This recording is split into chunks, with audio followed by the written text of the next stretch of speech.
Hello, hello, hello. How's everybody doing today? I see Shy, Yoki, Pokemon Master, and Cinder. What is going on, everyone? Welcome, welcome. Happy Friday. And you know what Friday means. For now, it means DRIFLOON hunting. Vanillix, what's going on? Welcome to the stream too, man. How you doing today? Doing meh, Shy? What's making it meh? What's making it meh, man? But welcome. Happy to have everyone here. Let's go ahead and get started. Let's see if I'm fully into the groove of dual hunting. It's been a little bit, I feel, since I've done like a proper dual hunting. Really, I think it's been a week. I think it was just since the last DRIFLOON stream. Hey, Cam, what's going on? Welcome, welcome. How you doing today? Got yesterday and today off of school? Hey, that's nice. Hey, Rose Girl. Can your Torterra and Shining Pearl have a Trooper Award due to affection? It lived on 1 HP from Volker's Luxury Ice Fang. Nice. It's crazy when they do that. It's really crazy when they do it twice in a row. Like they like live on 1 HP for you, and then you like get hit again, and they live on 1 HP a second time. It's kind of crazy. What items should he buy to defeat Hornet? Oh, I don't know.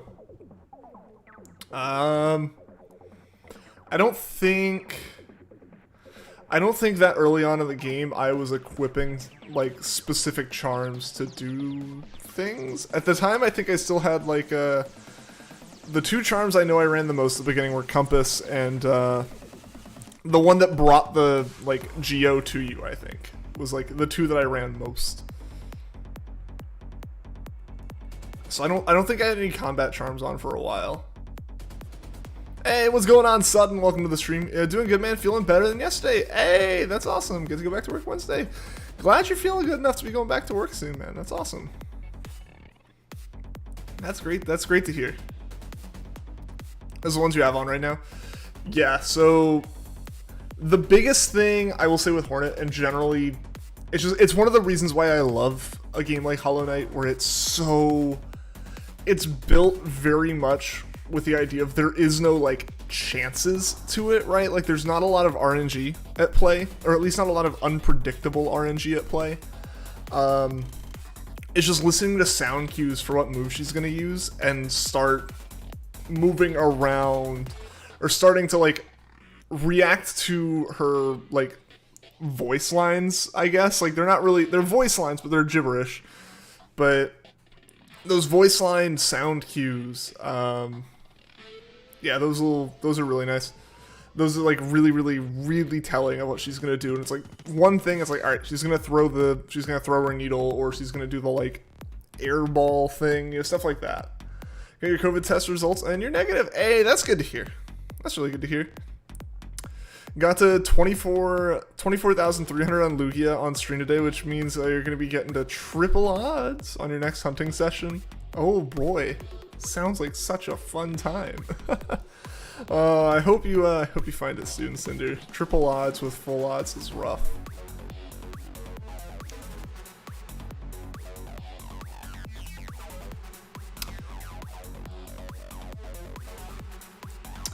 Nah, but I've been,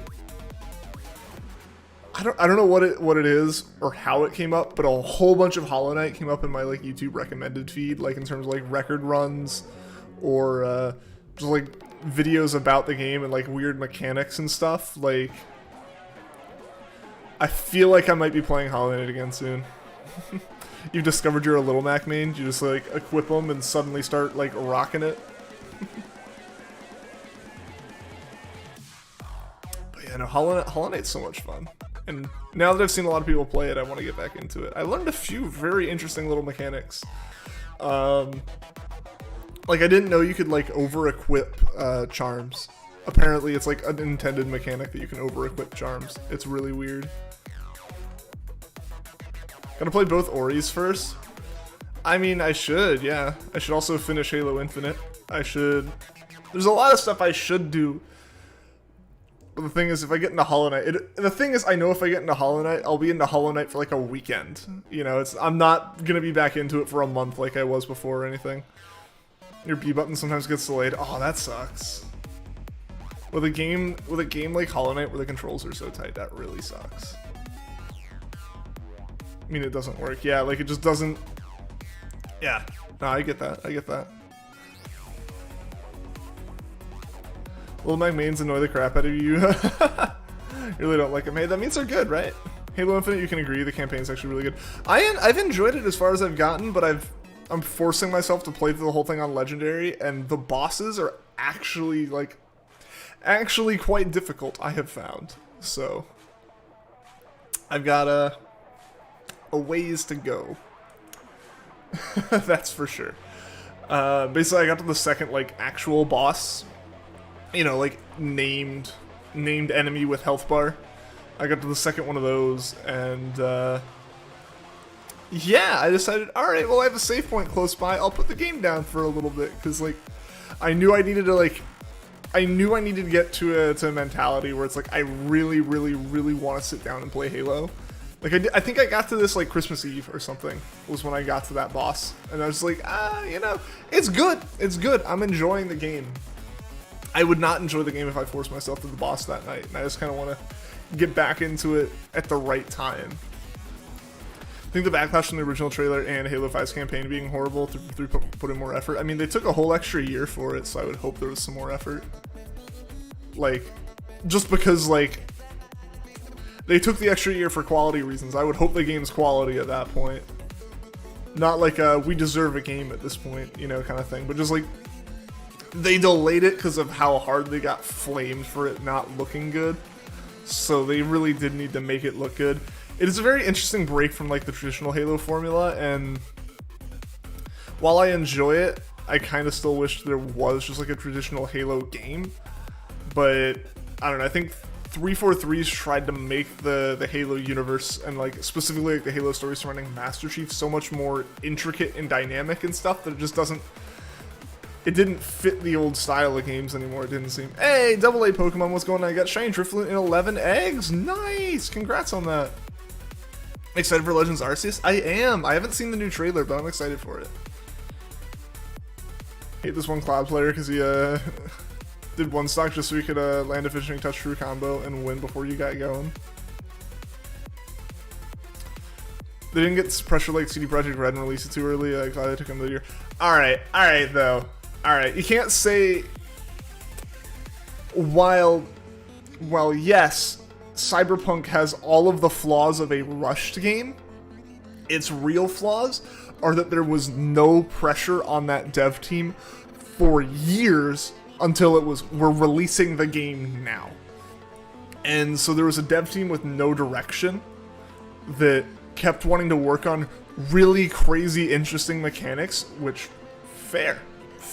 They have a cool game to work with and a lot of cool tools to work with for it. But at the end of the day, if you make all these little intricate pieces spaced out through the game and then half-bake the fabric that holds it together, it's gonna turn out bad, and that's what happened with Cyberpunk, right? Like yeah, at the end of the day, at those end stages, the game was rushed. But it was rushed because they didn't do what they need to be doing for like 8 years. Yeah, there needed to be more consistent effort put into that game. Some of the details in the game didn't need to be as good as they were, but there are other basic things like the mini-map should have from the start. I believe they fixed this now, but the mini-map from the start should have scaled properly, right? Like scaled properly with like your speed. There were the basic things that just weren't done. So while I agree that CD Projekt Red from the top pushed crunch time and crunch culture real hard at the end there, they pushed it real hard at the end because they didn't push at all at the beginning. I think they were still very much in this as like, we made Witcher 3, we're untouchable kind of phase. And then really the whole, Cyberpunk as a whole is like a masterclass in how not to make a game at the end of the day. Literally obsessed with radar hunting. It's so much fun. It's so much fun. It's frustrating when the chains break, but that frustration kind of makes it more satisfying when they last. The things they put way too much detail on is very unnecessary. You can't say what on stream. I mean, yeah, there's that, but like that's... I know what you're talking about, but like even that's not like a big deal in comparison to some of the things where it's just like... I just remember there are a few things where it's like, there are some parts of the game had incredible detail in them. and there were other parts of the game that had like seemed to start out one way and then kind of like fizzled out, right? Like, and then there was just like the basic things that were busted, and that game should not have been released. Just realized Hornet uses a needle. Yeah. It's like a sewing needle with the string on it and stuff. Can't get some power. An area in the tower, Halo Infinite. I can't get up there. I think, unless, if we're talking about the same tower, I'm in the tower.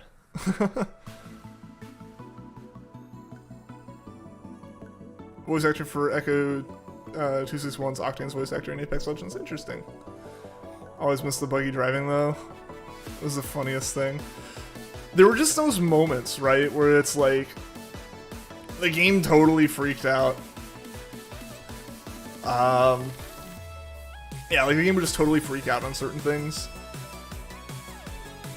But yeah, like just little detail. But like in terms of freaking out, yeah, riding around in a car or a motorcycle, suddenly your character, you could tell when you went through a loading zone because your character model just popped up above the car, T-posed, like your outfit refreshed on the character if it didn't just go away entirely. And then they went back into the car, back onto the seat of the bike, and everything was normal. And I was like, okay, well, that's interesting. But yeah, there were so many things with that game, like just from the perspective of like they wanted to make the game look as like beautiful as possible, and they did a very good job. A very good job at making still images of that game look good. It didn't run well on most things. Hey, what's going on, MT? Welcome to the stream. How you doing? Game would freak and the cars would randomly flip, or your character would be far behind, and your bike, yeah. I know like the first day, certain people like just had like rubber like light posts and stuff. It was crazy. It was a very crazy game.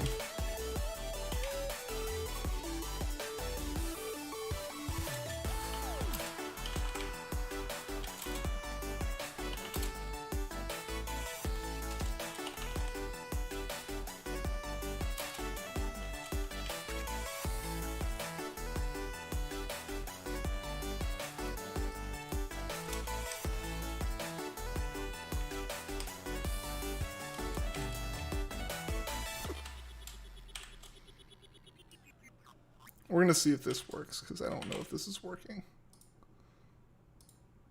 Okay, that worked, cool. When I was, yeah, making that message, I have to type out my emotes right now, because there's a Chrome extension messing up my, like, emote button. And, it didn't show up as, like, as a shiny hype emote. What happened to Yuki and Kuki? They show up every once in a while. It's been a little bit, but I think also people get busy with stuff and everything. You know, they were able to show up around like when the games came out, but they might have stuff going on now.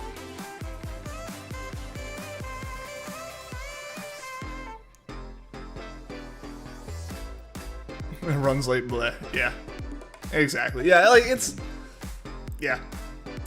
not a very well performing game. They fixed a lot of it from what I can tell, but yo, Sudden becoming a member on the channel. Sudden hype, member hype, guys. Woo, yo, thanks, Sudden. I appreciate that, man. Welcome to the club. There you go. Now you have all the member emotes. I'll have to get you set up in Discord with the role and stuff. Told you I would. You did tell me you would do it, and I appreciate it, man.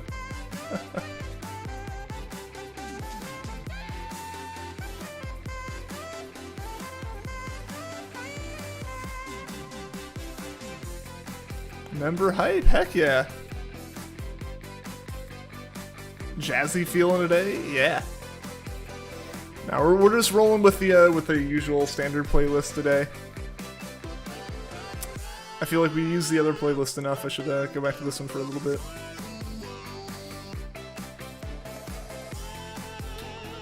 Oh man, and Stream Boss Wake's barely holding on to Stream Boss now.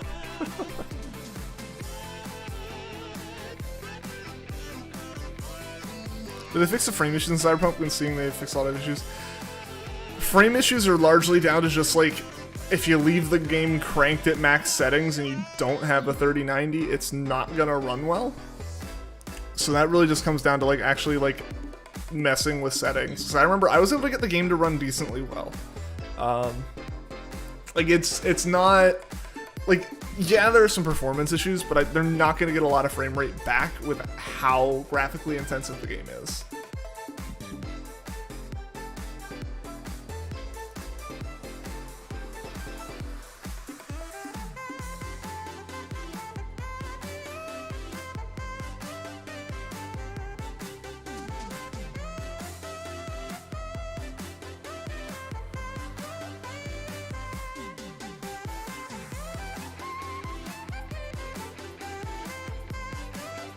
It's a good game, it just needs some fixing. It still needs some fixing. I don't know if I would call it a good game.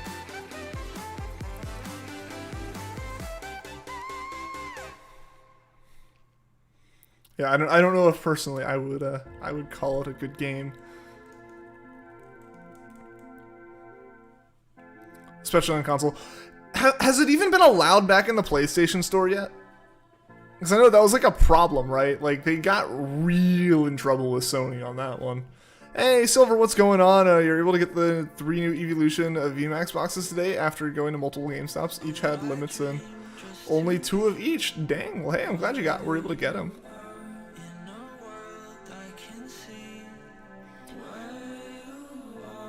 Yeah, because I know when it first launched, it was like a week in or something, and I think Steam refund policies were kind of... Steam was kind of stepping up as it usually tends to do, and I know Sony pulled it entirely. Like, it's on the PlayStation Store now. They had it back a few months ago. Okay, that's good. Because I remember basically a lot of those, you know, because like look at like obviously it's a recent game and obviously a game that we all know to an extent. Brilliant Diamond and Shining Pearl had that pretty large day 1 update. Those kind of updates really only are allowed to happen for big developers because they can kind of have a little bit of trust with the publisher or with like the storefront and say like, hey, this game does not pass or barely passes your QC for being put in your store. But hey, we've released big games before. You've seen that we have the manpower and the resources to make good games. You know, can we list it for pre-order now? Just go ahead and get it through get it through QC and get it approved so it can still come out on the release date. But we're gonna have a day 1 patch to fix that stuff, right? Because there's a lot of gears that have to wait to start going in motion for like the first thumbs up from the online stores, like from the PlayStation Store, from the Xbox Store, and from Steam and all that. Like there's a lot of stuff that kind of has to like... There's a lot of stuff that's waiting on that before it can start happening. And so it's like, hey, we got to get the ball rolling on some other stuff. We can spend like another like a month and a half or 2 months working on this and get you an improved version of the game. And with CD Projekt Red, Sony's gonna say, yeah, that's fine. Get Cyberpunk on our system. We trust you. And then they totally abused and ruined that trust. And it got pulled. When can BDSP connect to Pokemon Home? I think people are speculating soon. I don't follow that a lot. Usually it happens mid to late January when the new games are able to connect back up to Bank or back up to Home. Remember, a lot of people got a refund in Cyberpunk and were upset that they lost access to the game on PlayStation. Yeah, there were people who were like, I refunded it, now I can't play it anymore. What the heck's like, yeah, you returned it. You don't own it anymore. You paid to be able to play it. Yeah, I think like there were some people, because the real problem was that it released on both consoles, on like both console families. It released on the new one and it released technically on the old one. Like, you know, Cyberpunk technically released on Xbox One and on PlayStation 4. It ran okay, still bad, but it ran okay on a PS5 and an Xbox Series X. But a Series S, a 1S, a PlayStation 4 Slim, no chance that game was running right. And so yeah, but so like everyone returned it. Like, you know, people returned it. You know, you had an Xbox Series X or a PlayStation 5 and it ran okay with like, oh, I can return it and get my money back. Heck yeah. And they're like, wait, I don't get the game still. It's like, yeah, no. Shockingly, the rules for digital games aren't that different from physical games. Like, almost like they thought the game was just, it was downloaded. It's gonna, you know, it'll stay downloaded. It's like, yeah, it'll stay downloaded, but it'll also like not play. /facepalm. Yo, Cam, thank you for becoming a member, man. I appreciate that. Member hype for Cam in the chat too, guys. Yo, I really appreciate that. And Decidui member too, man. Seriously, thank you, dude. I appreciate that. PlayStation 4 Slim ran the game fine? Nice. I'm impressed. Because yeah, the game apparently was just terrible on like last gen systems. What Microsoft does better is that even if you open the game, you can still refund it before 14 days. So it's like once you open it, no refund for you. Hey, what's going on, Alan? Welcome to the stream, man. Yeah, I mean, Steam does that. I feel like usually it takes an unprecedented like level of like bad game to kind of like spark those policies going into place. I think like No Man's Sky was kind of one of the things that really sparked Steam having a good refund policy of, hey, you know, I think like some of like Steam's rules on refund policies changed after No Man's Sky's whole issue and like a bunch of stuff like that. Rip Wake, yeah, there goes Wake as stream boss. If you get rid of your home membership, will you keep the Pokemon in the other boxes when you buy it again? I have no clue. I have no clue. I know like Pokemon Home, there was at least a little bit of time to renew or Pokemon Bank, there's a little bit of time to renew a membership and gain access to your Pokemon again. I don't know what the situation is with Home, because yeah, like the free one's able to do at least a little bit of stuff, so I'm not sure. PS4 ran it fine. Did it run it fine like release day? That's impressive. It did, because it wasn't universal. Yeah, there were issues. I had more issues than another friend, and another friend had more issues than me on PC, which PCs expect that a little bit more, but I think the game was just so wildly not QC'd properly that it probably depended on when you bought your PlayStation. You keep the mods you have in home, no worries. Okay, that's nice. You know, they can beat Nintendo having a bad refund policy because you can't refund with them. They have to let you in certain countries, which eventually they'll learn that that's too much effort to keep that separate. Everyone said it ran terrible. For some reason saw the bugs, but it was fine and ran fine release date. Interesting. Because yeah, I definitely had friends who have like PlayStation 4s, even PlayStation 5s, who like release day could not play the game. It like crashed like 10 times on them.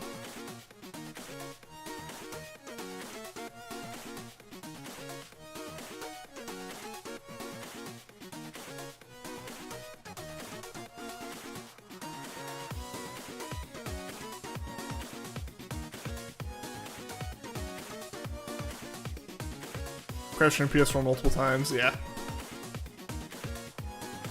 You.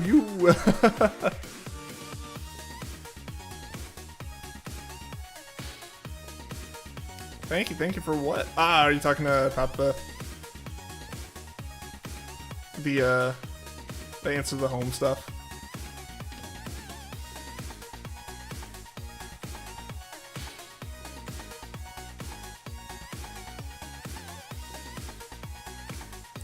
Yeah, I'd be careful about letting the membership go too long. Like, leaving Pokemon in, like, bank or home for too long without paying for the membership. If, like, they're beyond what the free account allows.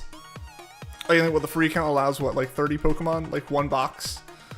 I'd be careful keeping, like, Pokemon beyond that for too long without either, like, getting them out or renewing the membership. Just because eventually, it's probably in their policy somewhere of like, hey, if you're not paying for it, they can go away eventually. Bank wipes your mons, home doesn't. Okay. Good luck, hope you get DRIFLOON. Thank you, Alan. Hopefully we can get it. Hopefully we get it today. I would like to start using Fridays, which are kind of my like soft reset dual hunting days like this for some legendaries soon. Probably not Dialga Palkia at first. Probably not Giratina at first either. Probably gonna be some Romanus Park stuff. We'll see. We'll figure that out. Because the thing is, I want to do a good chunk of Eterna Forest hunting. I want to do... That's probably what we're going to do a lot of next week. Seeing as I'm in a situation to actually do that now. Doing quad Eterna Forest hunting for a little bit.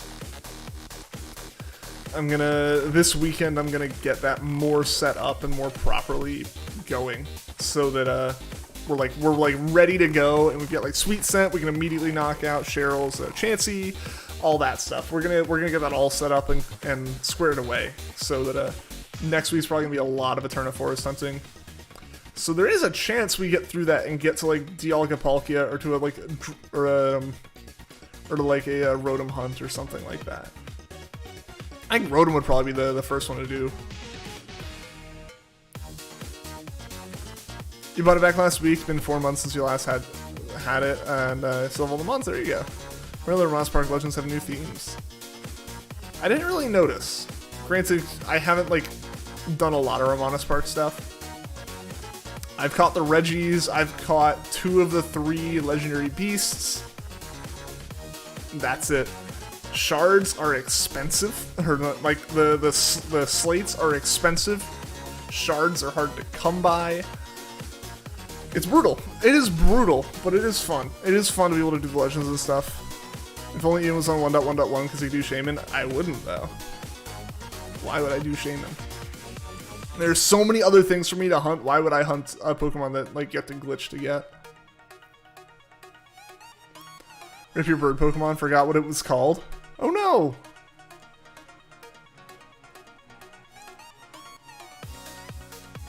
Also guys, thank you for getting the stream over 10 likes already. I really appreciate that. Let's see if we can hit that 30 like goal today. That'd be awesome. What would you hunt in Eterna Forest? So the first time through, I'd just be going for everything. So I have 2 saves that aren't, that have only collected a starter so far. I have 2 saves I'm going to use.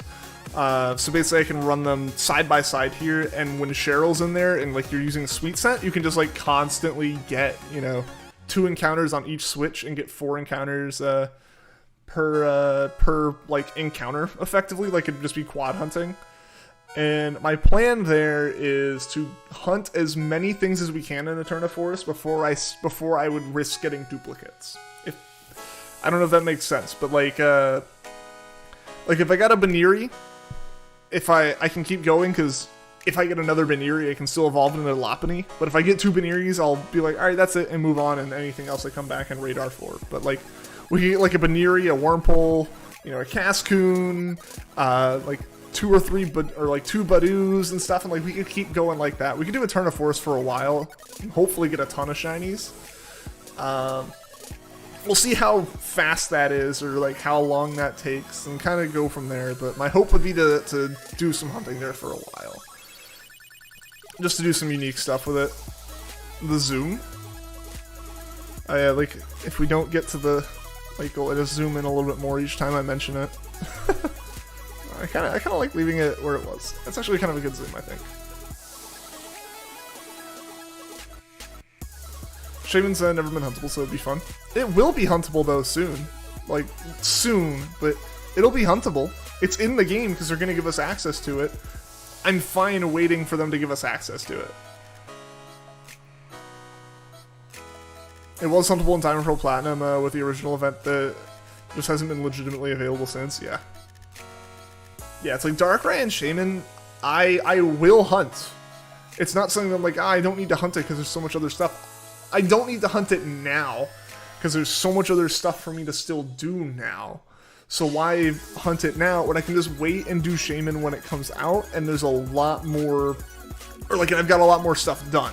You know, there's no reason for me to go risking like having some kind of, getting some kind of punishment for being detected glitching or anything, or having a Shaman that's considered invalid in home or something like that. I don't think that's the case with them. Obviously they patched it out, but like, I didn't feel the need to risk it. Excited to shiny hunt Shaman? I am. I'm really excited to hunt it. Like I said, I'm excited to hunt it. I just didn't feel the need to hunt it when the only way to get to it was with a glitch. Just because I have no problem with other people doing glitches and stuff, I just don't like doing them myself. As far as you're aware, it wasn't locked in original Sinnoh. Yeah, I don't think it was. I know Kanto Kyrou was doing a Shaman hunt before BDSP came out. and that might have been an emulator, I'm not sure. It was definitely, obviously the item was put in the game somehow, not fully Nintendo approved, but I believe you get to Shaman it, and like if you did like a one of the like DNS mystery gift servers and got the item to go to Shaman, you could shiny hunt Shaman. No problem. Shiny locks aren't really a thing until Gen 5, yeah. Yeah, Spiky or Pichu, which lacks a shiny sprint entirely. Yeah. Yeah, like there are Pokemon that weren't really huntable because they were just locked stats for other reasons.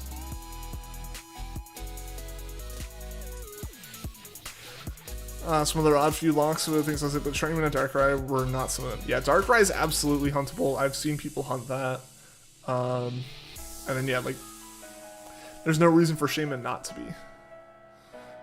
If you leave, you fell asleep, your tablet died or something else, you have to do. Hey, that's all good, Yogi. That's all good. I appreciate you being here while you can.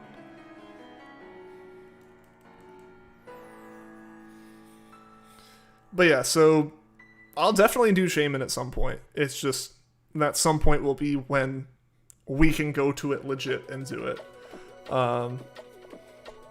Yeah, I have no problem waiting for that. Practically a walking encyclopedia on full odds hunt knowledge, so don't try spreading misinformation. There you go. Cinder here to correct everyone. Keep everyone in line. Like last stream you fell asleep? Hey, that's all good. That's all good. I totally understand. I've done the same. I've definitely done the same. I've done the same with Shiny Under streamers in the past. I've done the same with just general other types of streams.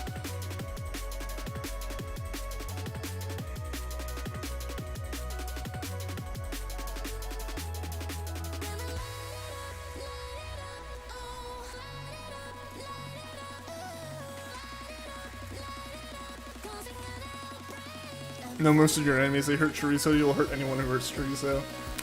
Good. No one should hurt Chorizo. Someone says something wrong about shiny hunting, me hassling actually. Cinder not even like in chat, like she's just off doing her own thing and just senses it. Like, no.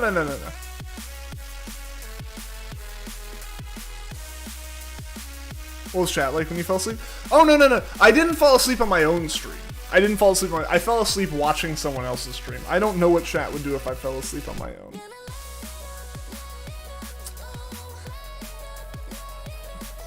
Probably something silly. But yeah, I haven't fallen asleep on stream. That hasn't happened yet. With how much I yawn, we all know it's bound to happen. But it hasn't happened to me yet.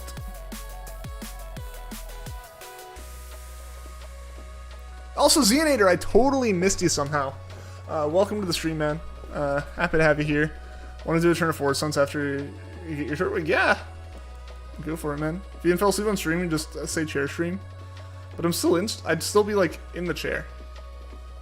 I thought it was only a chair stream if like you could only see the chair.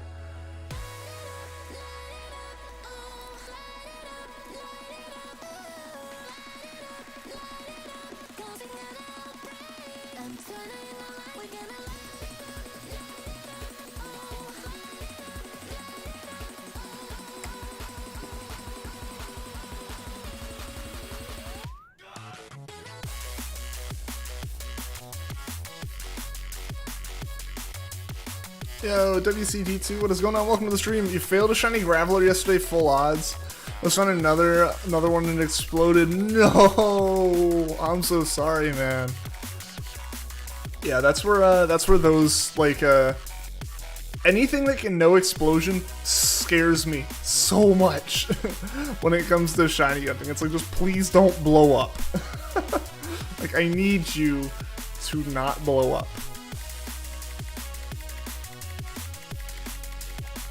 I don't think I've ever, especially like if they show up randomly, because you can kind of at least like prepare for it with having something like damp ability or something like that if you're planning on going for it. But you're just walking through Mount Coronet and a random shiny Geodude or Graveler pops up and you're just like, oh dear God, please don't blow up. Yeah, Pokemon with the ability damp. Yeah, I think Parasect is one of the perfect Pokemon for shiny hunting stuff that can explode.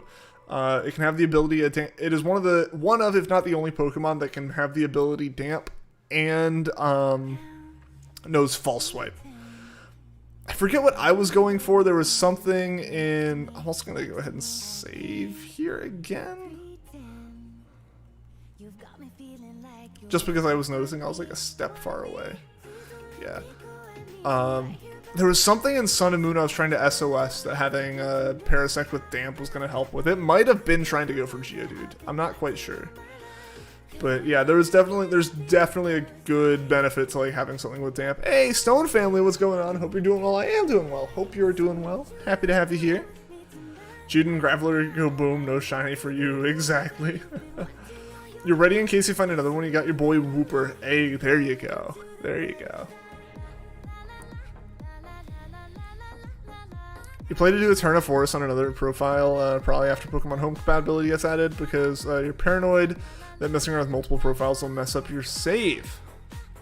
Nah, it shouldn't do anything.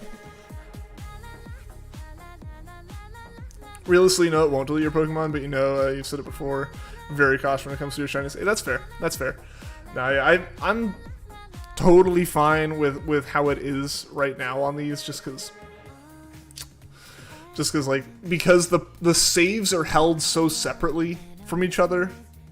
It's not like you're trying to have multiple saves on one cartridge and potentially, you know, when you hit save, corrupting the data on multiple saves worth of data in like your like the save chip on like a cartridge or anything. It's all in the Switch's memory, so I don't know if this helps or hurts your paranoia, but literally any save that happens, any save or profile change or anything that happens on that Switch is modifying the same like flash memory chip. Seeing that new 6-minute trailer for Legends got you really excited, more hopeful than you were before. Cool. Yeah, I haven't checked it out. I'll have to watch it at some point.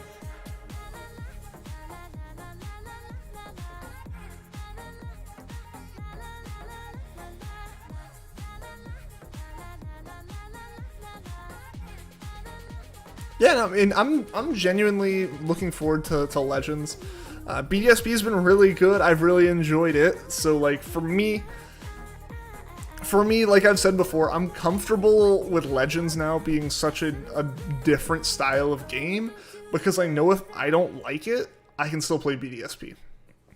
You know, there's nothing stopping me from just hopping back over into BDSP. Posted on YouTube channel and Discord. Yeah, I'll have to check it out. I think it was in my recommended as well. What does sounds are coming from inside the egg? From inside this egg will hatch soon mean? Pokemon or Hollow Knight?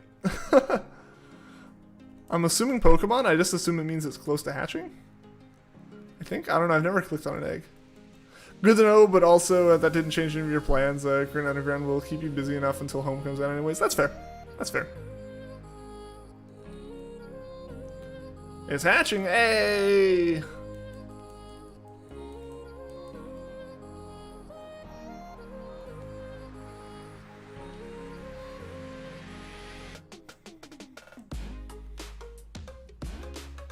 You are hacking Manaphy or hatching Manaphy?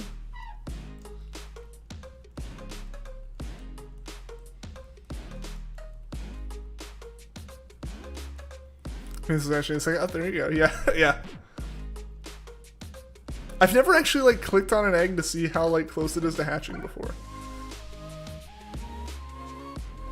I've never thought to do that. Hope since you couldn't get Baneri before BDSP. You hope for what?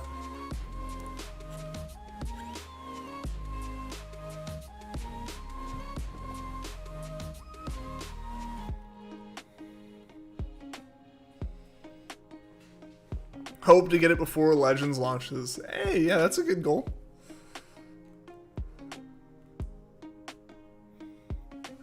Good luck to you with that, Rose Girl.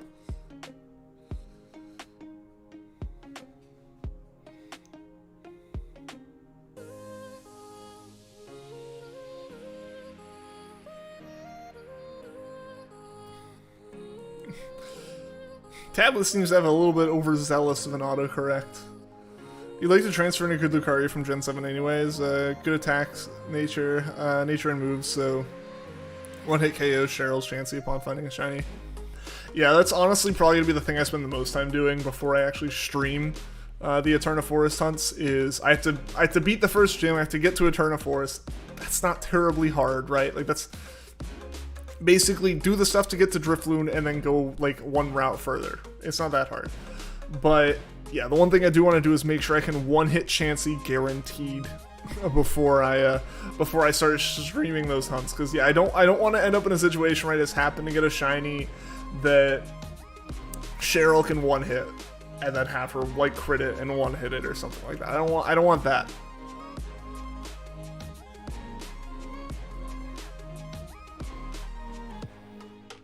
The song sounds like it's just humming. What if it is?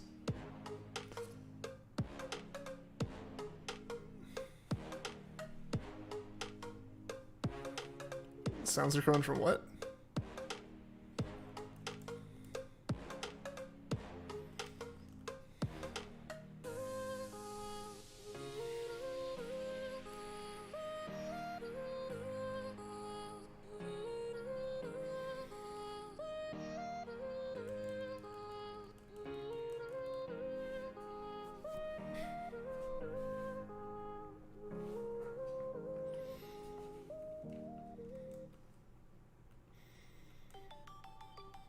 Think your plan is to use cross chop, 100 base power, high crit chance, but the only downside is a 20% chance of missing. Ooh, yeah.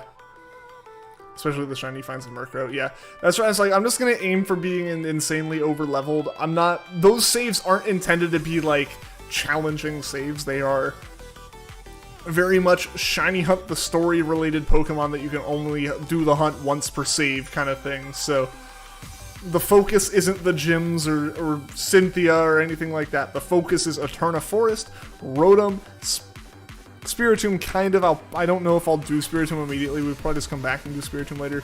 Dialga, Palkia, Giratina, you know, stuff like that. Like, it's going to be like the big hunts. It's not going to be... It's not focused around battling. It's focused around guaranteeing I get the shinies. So I'm fine with spending like an hour like on each save, just grinding Prinplup until it literally cannot avoid KOing Chansey, right? Like, that's my goal. Tries to guess what you're saying. I mean, that's what autocorrect is, right? Unless you're like voice talking into it, which might explain a lot of the typos. Would overlevel Lucario, but it wouldn't obey you. Oh, yeah. Yeah, if you're trading it in. Can find a Pokemon with Spore instead, put Chansey to sleep, and then try to attack it from there.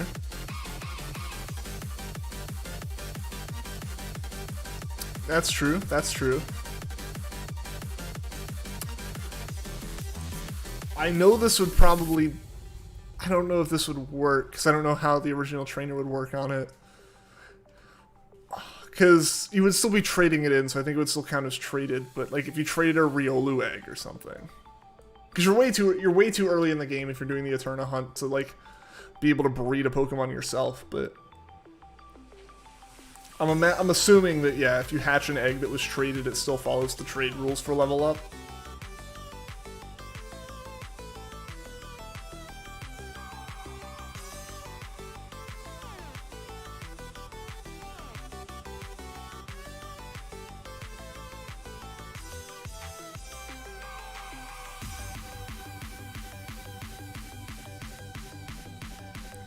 Because, like, while it's obviously important, that's a smart, actually, it actually kind of zero to you if you hatch it. There you go. Yeah, because you can trade eggs, you just can't make your own eggs at that point. Like, you'd have to trade them in, but yeah, if you traded it in, and if the Riolu, eventually Lucario counted as yours, I have to do some testing, but I think you're onto something there. Hopefully that works, yeah. Theoretically, that is a pretty simple test, right? Like, just trade over something that's incredibly easy to level, some super low XP curve, and just, like, grind it until it's, like, level 15 and see if it ignores you at all.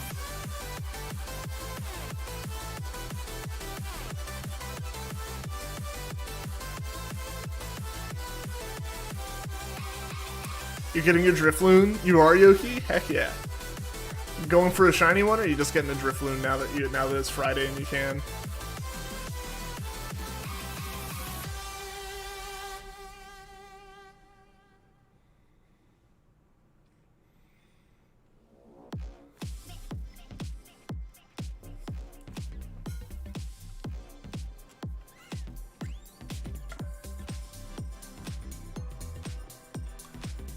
Oh yeah, there you go, yeah.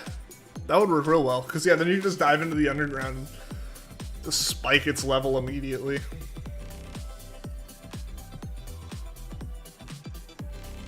Big brain time, heck yes. You get a normal one, that's fair, that makes sense. Can always come back for a shiny one later if you want to hunt it that way.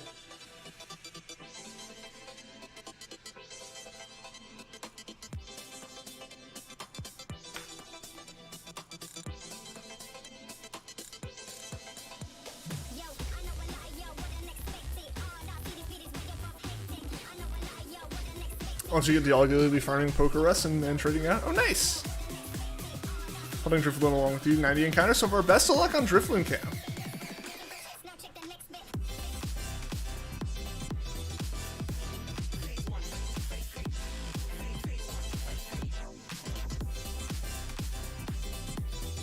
I'm honestly kind of surprised I haven't ended up with poker rests yet.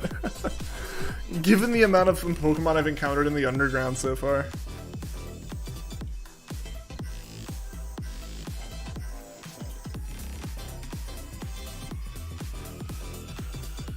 Did I do that? I'm gonna do it. I also just realized Empoleon's like ridiculously low health. No problem.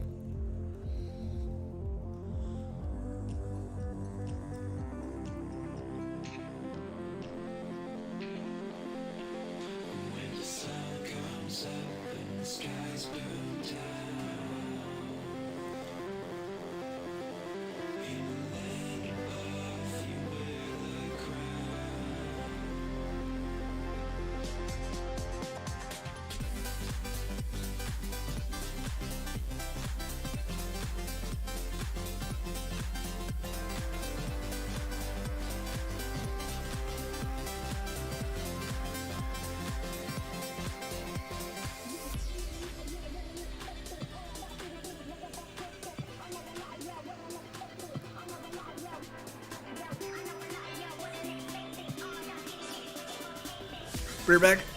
Alright, see you in a bit, Yoki. So man, I don't like choke on water before you get back.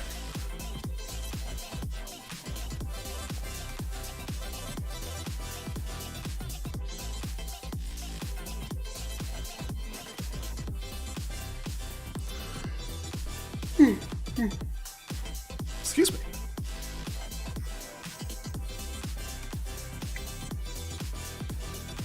You can guarantee a one-shot. Do the same with a false swiper user, actually. At that point, it doesn't even have to be a fighting type. Yeah. Possibilities are endless when you exploit game mechanics. Heck yeah. Exploit game mechanics within, like, by staying within, like, the bounds of what, like, the game allows you to do normally. Like, no need to exploit, like, really funky stuff. Just, yeah, it's like... It's like, yeah, trading Pokemon in.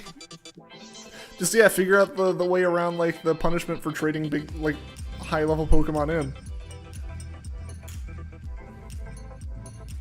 The big brain moves. Yo, guys, we're almost halfway to the like goal. 13 likes already on the stream. Thank you so much. I really do appreciate that.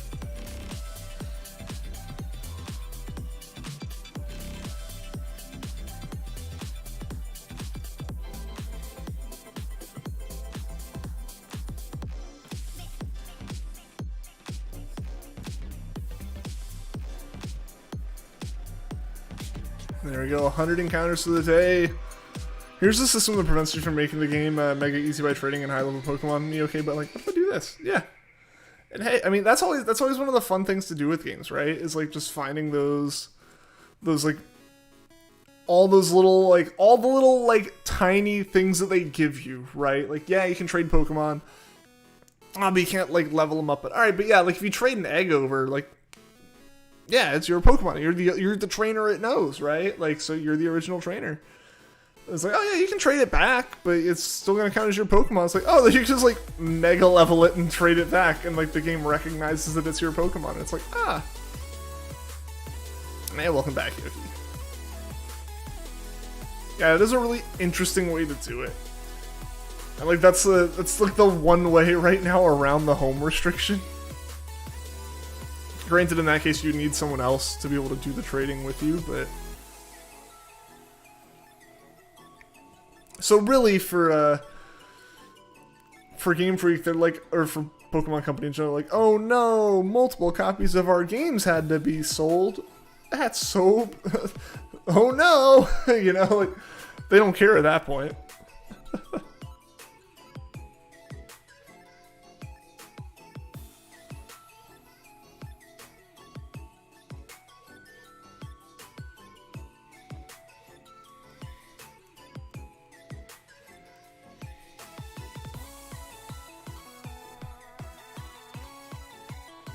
I have a friend you can do the trading with, so you're good there? Heck yeah.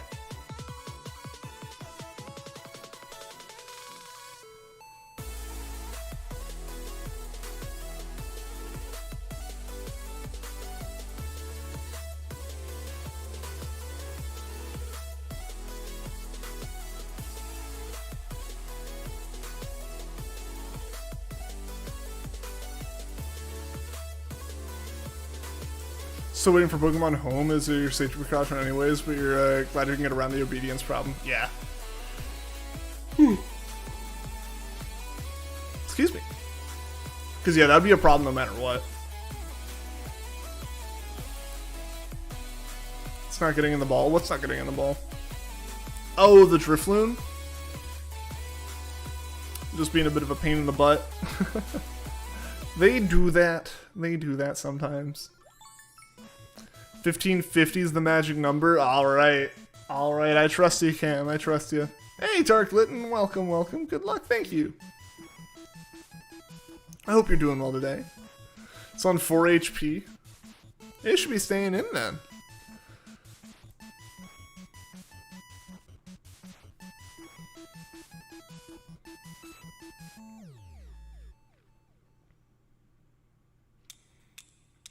Ooh, it's that time, guys. You know what time it is in chat.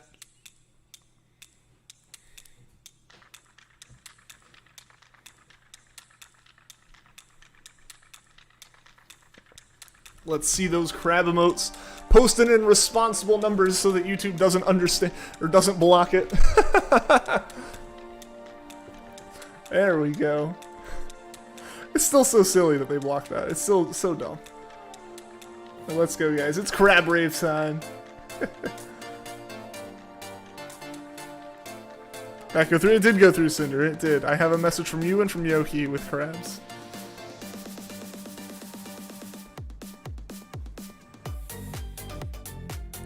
Your 290 soft resets for Regice? Best of luck. Hopefully you find it soon. Are you doing this in BDSP, Thurklitten? Or is this back in USON? Hey, Colin, what's going on? Welcome to the stream. In Shining Pearl? Oh, nice. Nice. Yeah, best of luck. Best of luck. Yeah, that's a long time doing it. I know that's a long time doing it, just given what it takes to do soft resets in the new games.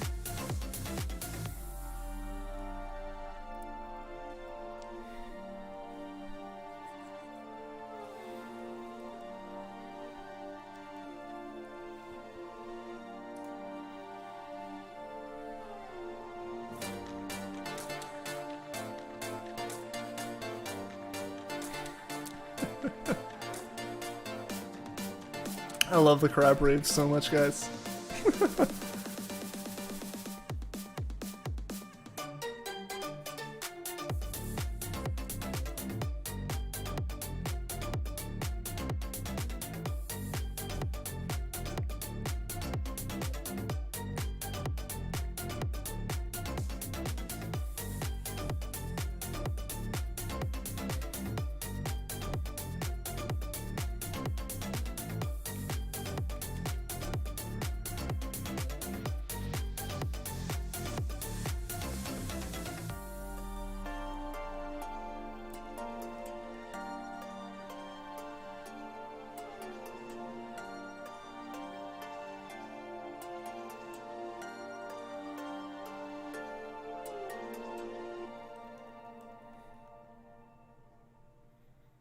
And balloon came right as the raid started. Hey!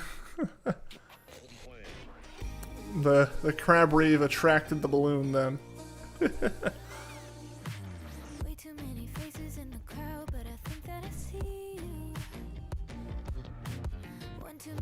Not crabs, but you have some scorpions.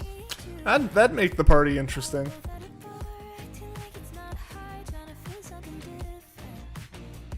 So you named it Crab the Balloon.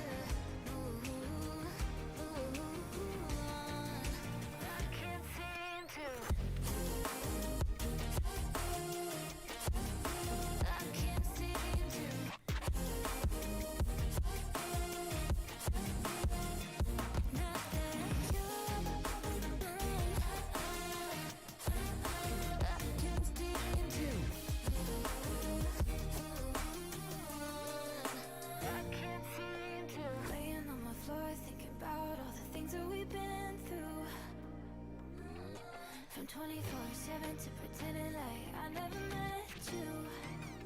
No, it's all for the best, cause I know where I'm at every time we're together. Going out of my mind, and I wish I could lie, tell you that it gets better.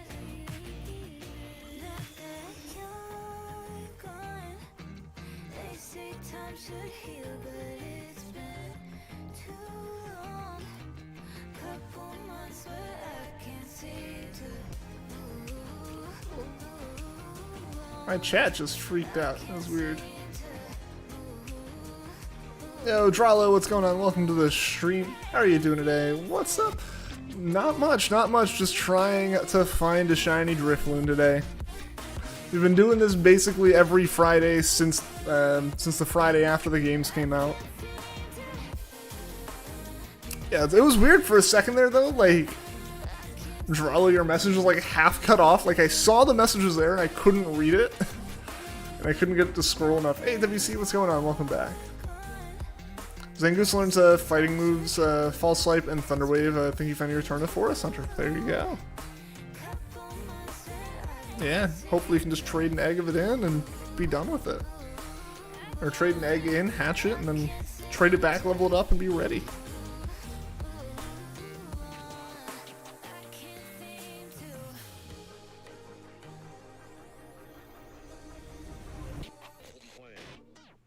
I love Zangoose.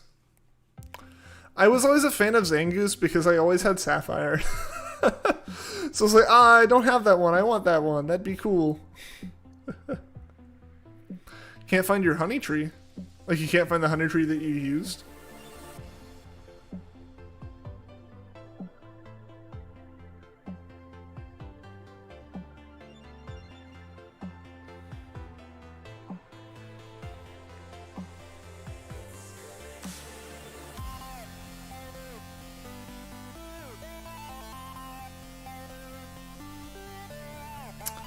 Huh. I had some weird things where like the ones I knew I used just like didn't have anything. I think that's like apparently a thing that can happen. Which is unfortunate. But I gotta do another round of honey tree stuff, I think. I gotta get stuff like Heracross, like the really tough ones, I gotta get those. Don't know why you're so drawn to Zangoose, but you were. So now it's nostalgic, I love both it and Seviper actually, ironically. Ironically, I love its sworn enemy. I mean, they're a very interestingly designed pair, I would say. I don't think that's like...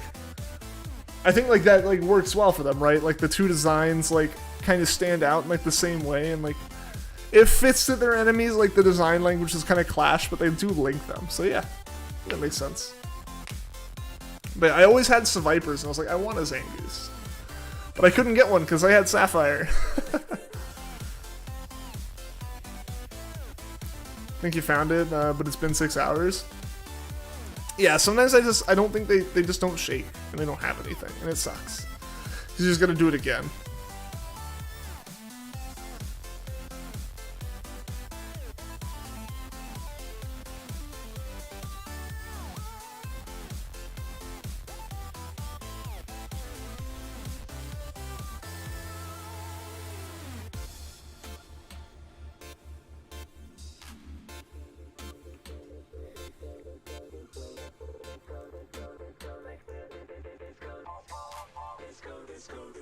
Finally get your hands on a regular Switch because they're sold out everywhere, and bought Diamond for nostalgia, of course, but noticed a huge community of shiny hunting. Haven't played since the DS days.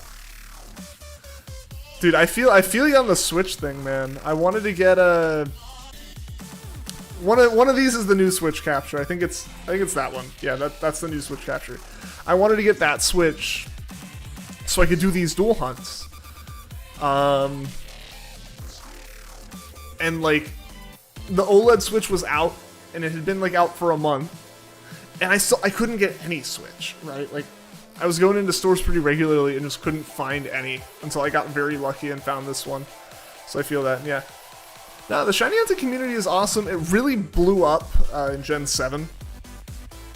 The shiny hunting method, the SOS chaining in Generation 7 with Sun and Moon, was really, really popular. It was really entertaining. It brought a lot of new people into shiny hunting, including myself, and then like streamers in general. It was fun to stream for hours. It was fun to watch people stream for hours, so it made a lot of sense. Hey, how's it going, Mel? Welcome, welcome. How are you doing today? Any advice for you while you're still working at 9 to 5 and going to college? Like for Pokemon? Have fun with it. Poke Radar is a fun way to shiny hunt. For that, you need to have the Sinnoh Dex completely seen, which just playing through the game, playing through the game and battling most of the trainers, you get that. So I would say, like, yeah, as far as Pokemon stuff goes, if you get to it and you unlock the Poke Radar like key item, I would say do some Poke Radar hunting. It's a ton of fun. Yeah, for shiny hunting, of course. The actual game is too easy. Yeah. So, yeah, for shiny hunting, I would say do Poke Radar. That one's a lot of fun. You don't have to deal with, like, the brutal soft reset times that we have, like, on the Switch, because, like, soft resetting now isn't really soft resetting. So, yeah, Poke Radar is fun. There's a lot to learn with Poke Radar. It is a lot easier in BDSP than it was in original Diamond and Pearl. But it's still fun. It's a lot of fun. It can be a little bit frustrating, but it ends up being pretty rewarding too. Just chilling out. Good start to the weekend so far. Can you breed Manaphy? I don't know if Fione's in this game. If you can breed Manaphy, you'll get Fione, and Fione can't evolve back into Manaphy. Nearly all the pawn shops near your house have multiple Switches for sale. That's how you get your second Switch. Recommend people check their local pawn shops. That's actually a good suggestion, Cam. It's really interesting, too. I know we talked about it earlier this week on stream. I don't know if it was yesterday or Tuesday. I think it was Tuesday. Where it's like, it's interesting seeing different places in the country have different availability of Switches, and I imagine all around the world it's the same way. Just in general, where you are is heavily influences if you're gonna find the consoles. Because I know Juan talks about how he can just kind of walk into a store and shelves of Series S's, OLED Switches readily available. Starting for him to see like regular amounts of stuff, like starting to see regular amounts like Series X's and things like that. It's like, I don't see any consoles. None. V2 red box Switches? Nah. OLED Switches? Nope. Haven't seen a box for one. Yeah, none of those stuff. That's where you got yours from a pawn shop? Heck yeah. You're on your 11th soft reset for the starters. Should you even keep trying when it's 1 in 4096?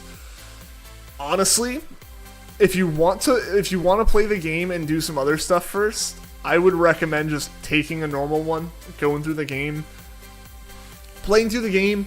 Enjoy playing through Sinnoh, the nostalgia of Sinnoh. It is very, very faithful to the original Diamond and Pearl. I think like the two gyms with like puzzles. The puzzles are a new puzzle, but it's the same type of puzzle. Like stuff like that is really the difference. And then the XP share being on. Yeah, so I would kind of recommend that unless you're really set on having a shiny starter for your playthrough. I personally prefer to not have shinies on my initial playthrough, weirdly. I find that I end up getting distracted and just want to shiny hunt the whole time throughout the playthrough instead of just playing the game. So when I first played it, I didn't shiny hunt. I went straight through the whole game, and then I came back and did the starter hunts on like new saves on new profiles. Since you can do that, if you do want to do a like soft reset starter hunt, you can just make a new profile on your Switch and start a new save since it's not linked to the cartridge anymore.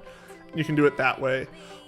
But I will say there are people out there who are over odds, but not like egregiously over odds. We're not talking multiple times odds, like 1.5 times over odds. But they stream nearly every day for hours a day, and they're at like 6,000 encounters, and they've been doing this since day one, since the games came out November 19th. Like, it's brutal.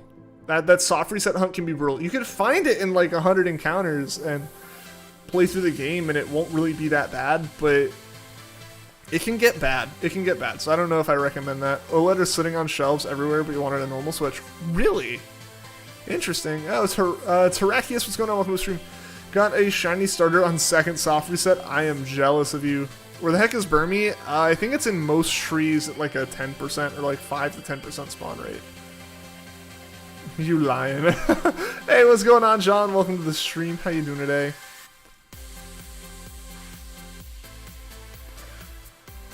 You had the Animal Crossing Switch because it was the last one. Weirdly, yeah, like up until the OLED Switches came out, the Animal Crossing Switches were readily available at my like local stores. Like I thought that was gonna be like a super rare one, and then it turns out like, nah, they're just all over the place. Because I think despite it being a really good design, like it was a really cute design and I liked it, it's very Animal Crossing. And it's hard for that Switch to really be anything other than an Animal Crossing Switch. So it's like, I imagine people who like looked at it might have gone, I kind of just want like a normal Switch and not one with like the Animal Crossing stuff on the dock and controllers and everything. Which I think is fair, so that might have been why there wasn't as much of a demand for it. Couldn't believe it yourself, you were shaking. Hey man, yeah, that's awesome. Congrats on that. Your local Walmart at Best Buy and Target haven't had any Switches, just the pawn shops, just controllers, the big name stores. Yeah, and like even then, it's like 1 or 2 official controllers, like Pro controllers and Joy-Con sets, and then it's just like a bunch of like the hoary wired controllers or like enhanced wireless controllers and stuff. It's really strange. Like occasionally I'll see a few Switch Lites. Those I'll still see a little bit of, but yeah, haven't seen an OLED in person. I think GameStops have them regularly enough that you can kind of be like, hey, when you get them in, here's my phone number kind of thing, and like you'll get it relatively quickly. Or just like if you call them every day or something, be like, hey, have you gotten any new ones in? You can find them on a day where they're like, yeah, we just got like a whole pallet of them in. Or like we got a box of them in or something. We have 12. But they have 12, and there's a lot of people doing what you're doing, so it's like there might be one left after like the day's over, kind of thing. So you're like hoping that like the one day every 2 weeks that they have one, you can get it, kind of thing. But yeah, big box stores, they've filled up the at my local Walmart, the kind of display case that usually has like the Switches in it, like the Switch Lites and the Switches, and had the Game & Watches, like those special edition Game & Watches for the longest time. It's just full of Ring Fits and like the Mario Kart like RC car sets. Like they don't have any Switches, and it's clear that they don't plan on getting any in stock soon. Honestly, right? Only reason you didn't mind it first is because of playing the OG games all the way through. And for real, if you need an OLED, Charleston, South Carolina has a lot. It's weird that it's like random and stuff where they are.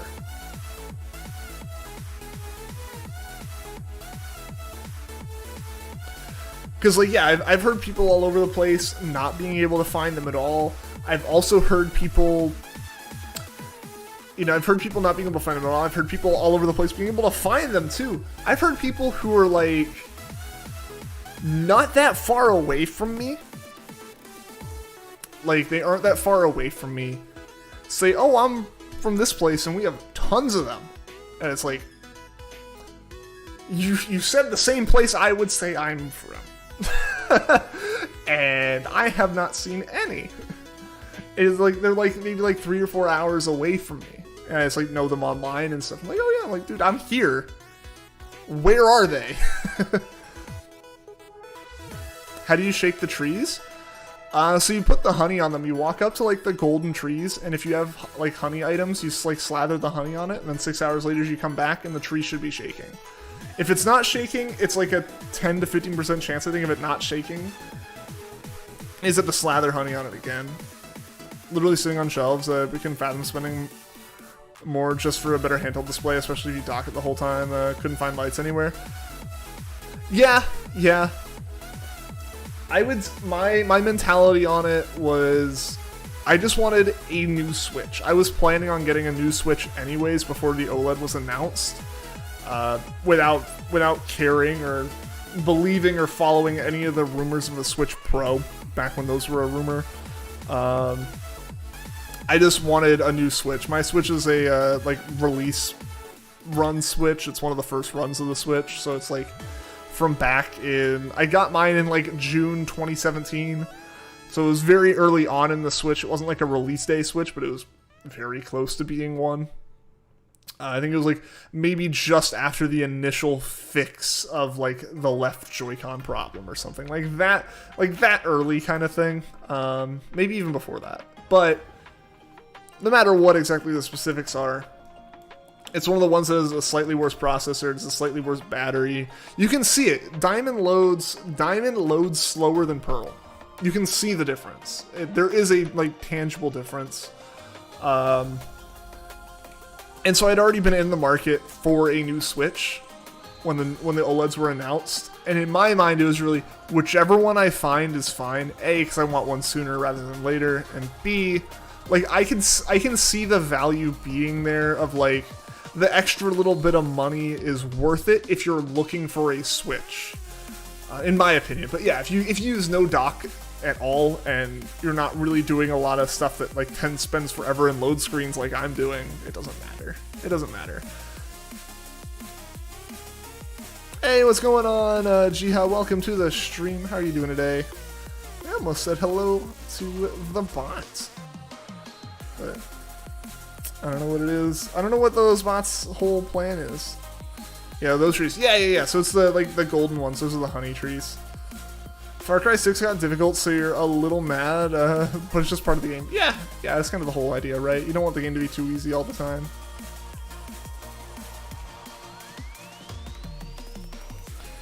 But yeah, I didn't end up getting an OLED Switch just because I found a Redbox V2 Switch and I was fine with that. I was like, that's still better than the one I've got. So the Switch upgrade I kind of wanted to do, I've done, and like, if I really, really wanted an OLED Switch, I could sell my original Switch and get an OLED Switch and replace it. I don't want one that bad, though. Odds on shiny DRIFLOON, 1 in 4,096.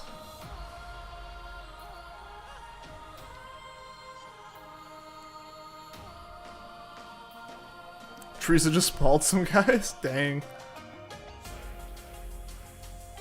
Doing well, they'll pop by before getting ready to go outside. Thought you'd pop by. Hey, I appreciate it, man. It's good to have you pop by. It's always good seeing you.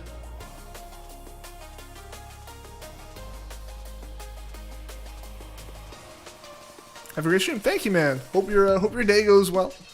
I know it's earlier in the morning over there, so yeah, hope you have a good day, man. Hope you have a good weekend. And yeah, hope to see you soon, man.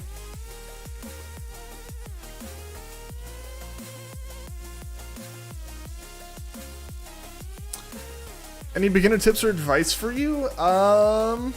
Shiny hunting wise, patience. That's the biggest one.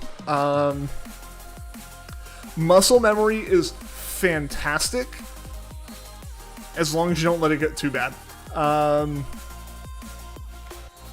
One of the ways I have seen the most shinies lost that isn't just from like the Pokemon you run into, you not expecting it, and it having, you know, an explosive move. I know W2 mentioned earlier, like what was her name?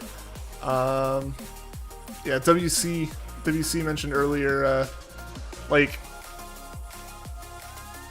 a Graveler that just exploded. And it's like, if you're not prepared for it, that's what happens, you know, when they randomly show up. Patience is the big one. And then, like, muscle memory, you will get into a groove of it, and it'll start just, like, flying. But just always make sure that, like, if you start to notice that your muscle memory is, like, full autopilot, you're not really even registering what's happening anymore, stop for a second, slow down, be very deliberate with the next encounter, and try to kind of get back into the mindset of focusing on it, because that's the worst way to lose a shiny, is to soft reset, and as the screen fades away, realize that it was a shiny or something. Tips for Poke Radar specifically, which will be later on for you. The grass that is 4 squares away, like in terms of like in the 4th ring of squares around you, or the 4th like square around you. It's hard to describe. If you look it up, there are diagrams of it, but it basically definitely always go for that farthest away patch of grass that's shaking in Poke Radar. Catch it if it's in that square. If you can't get to that square that's 4 away and you need to go for one closer, just knock it out. The catching doesn't affect it. Have a lot of repels for Poke Radar. For other Poke Radar, I don't really have a lot, or not other Poke Radar, for other shiny hunting, I don't have a whole lot of tips. Having a Pokemon with the damp ability is always good for dealing with Pokemon that know explosion or self-destruct. Fall Swipe is phenomenal because it guarantees you can hit a Pokemon as much as you want without KOing it, so you can get it to 1 HP. Oh, I know how to soft reset. What about things before after game, or is it luck with Poke Radar? I guess it doesn't understand how chains work. So the chaining is a Poke Radar thing, where basically like the way Poke Radar works is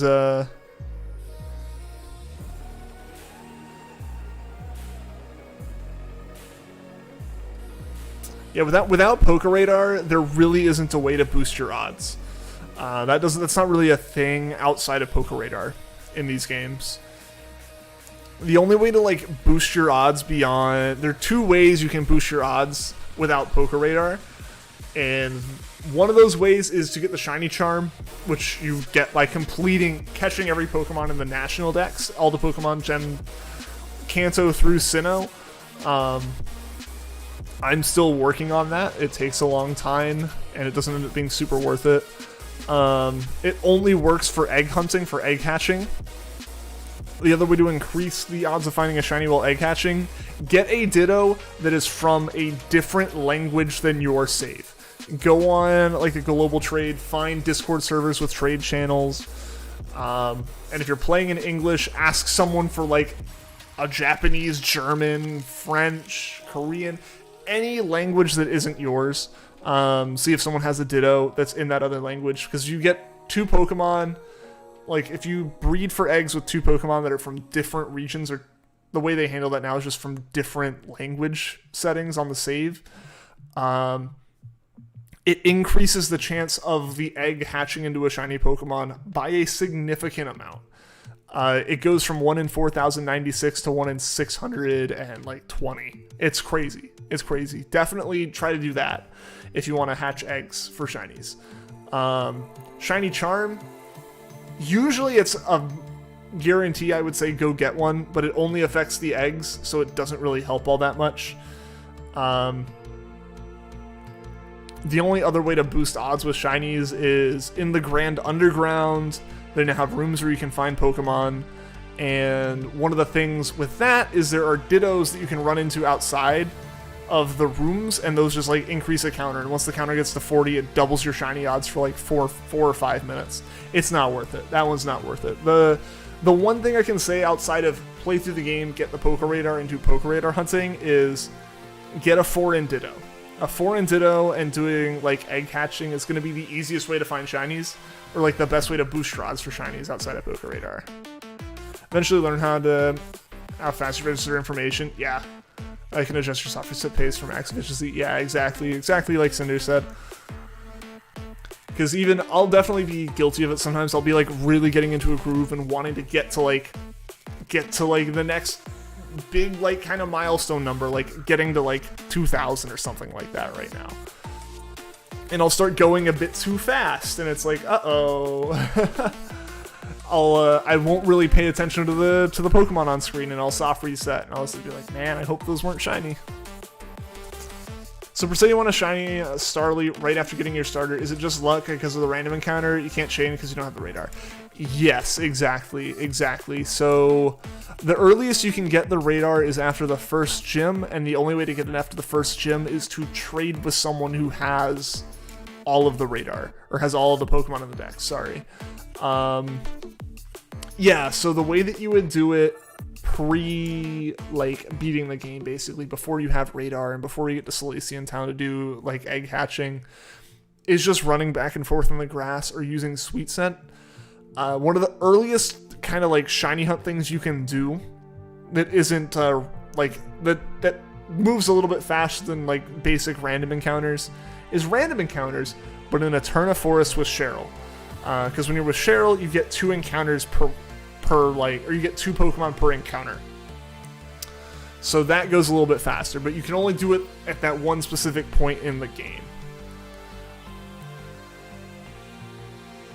Someone trade you? Someone might have one. Either like in my Discord server, there's a trading chat. There are also are just like massive servers set up for people who like someone in Europe might want an English Ditto, or someone, and then like you might want their Ditto. Like someone with a German save needs an English Ditto, and you just need a German Ditto, right? Like you can trade them like that. But yeah, feel free. I'm never really against people asking for trade stuff in my chat, just because generally it's not like it doesn't clog up chat too much here. As well as there is a Discord server, link in the description, as well as Nightbot posts every once in a while if you want to ask over there on the trading channels. Feel free. When you get your physical copy of Omega Ruby, the user used the same name you had. The trainer's name was John. It was your save already, basically.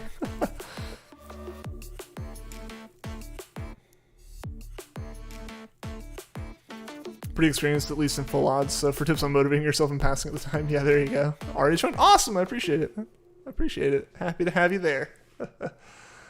So it's even more annoying than how difficult shiny hunting already is. Yeah, just not having anything. Yeah, it's just being completely random. Yeah, so there's a lot of people who are trying to do like full shiny playthroughs or like shiny badge quests and stuff, so they're doing a lot of just random hunts throughout the game. And yeah, that's brutal. Once home compatibility is added, can provide foreign dittos. Yeah. Disclaimer of questionable legitimacy.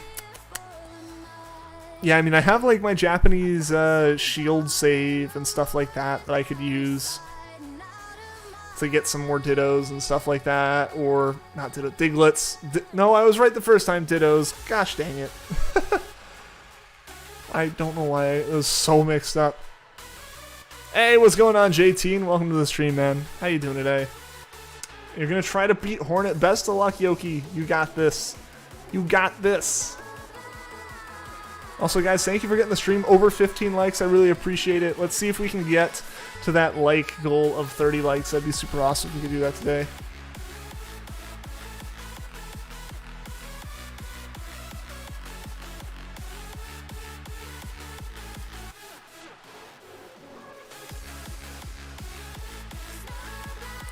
Yeah, the first Hornet fight was definitely, to me, Yoki, the first Hornet fight was the first time I was like, okay, this is what the game can do. This is like what boss fights in this game can become, because before that you have like False Knight is his name, the underground, like I want to say a different name for it, but like I think Forgotten Crossroads might be what its name is. The very first area, like in the underground, has the False Knight and stuff like that. That fight I think is like into the first one, but like Hornet I feel like shows off a little bit more of how unique the fights can be. Question, how did your job interview go? Did you answer some data structure problem or what? So in my first, so for my first job that I had out of college, or I can go through all of my interviews, I guess, like, as far as like tech company interviews. One of them was they desperately needed an intern, and they knew me and went, "Hey, do you want this? We'll pay you this much." And I said, "Okay." And they went, "You have the job." That's not the usual experience. When I interned at IBM, my interview wasn't really technical. It was still an internship, so I wasn't really expected to know a whole lot. And that one was mostly along the lines of, what kind of stuff have you done with code? What classes are you taking in college? Because again, it was an internship. I was like applying halfway through my freshman year of college, so it's like I wasn't that well versed in a lot of stuff. I was like, "Oh, have you used like coding before? What were the hobbies?" I mentioned robotics, and we talked about that for a while, and just things like that. And it was, I guess, more so a personality interview than anything. Moving on to the first job I had out of college, because most of my internships were just kind of like, "Hey, you were here before, come back." I was like, "Okay." So yeah, first job out of college. I had a lot of interviews that ended as soon as they heard my GPA, which was frustrating because like they're like, "Oh, it's impressive. You have IBM on here." And I'm like, "Yeah." It's like, "Oh, your GPA is this?" I'm like, "You were impressed by my previous work." So that was always frustrating, but the job I ended up getting, the first interview was a very, very basic, "Why did you leave your last job?" Like stuff like that. And it's like, "Why would you want to work here? Are you sure you would like to? We will continue. This is where you would be. This is kind of what you would do. You seem like," and then basically at the end of that is like, "You seem like a good fit. I'll pass you on to like the manager who's hiring." And basically like my boss from there was the one who was conducting interviews. First interview was over the phone, just asking like basic kind of questions about how would you think through this kind of problem? What would you think about this? It was technical questions, but it wasn't a lot of like, it was basic stuff, because again, it was like a job intended for someone right out of college, so it was a lot of theory. What's the fastest kind of sorting algorithm? Things like that. Then after that, I had a more practical, like, I had an interview where we sat down in a like WebEx like video call, and the hiring manager shared their screen and gave me control on their screen. Very clunky way to do it. They could have just had me like type in my own window, but whatever. And said like, "All right, here's your problem. Demonstrate this," or like, write this kind of sorting algorithm or something. And so like I did that, and it's like, "All right, here's another problem. Do this." I forget what it was, but it was just kind of like, "Here's the problem. Pseudocode a solution." It didn't have to compile. It just had to show general like understanding of the structure and like see how I walk through problems.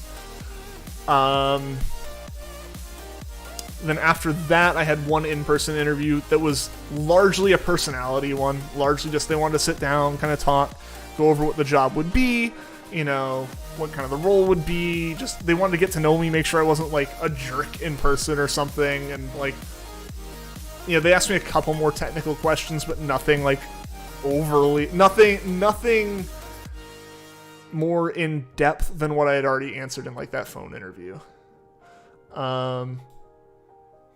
So yeah, like nothing was super specific, because most jobs kind of understand that their specific requirements are going to be really strange, and you probably are going to have to take a little bit to get used to them.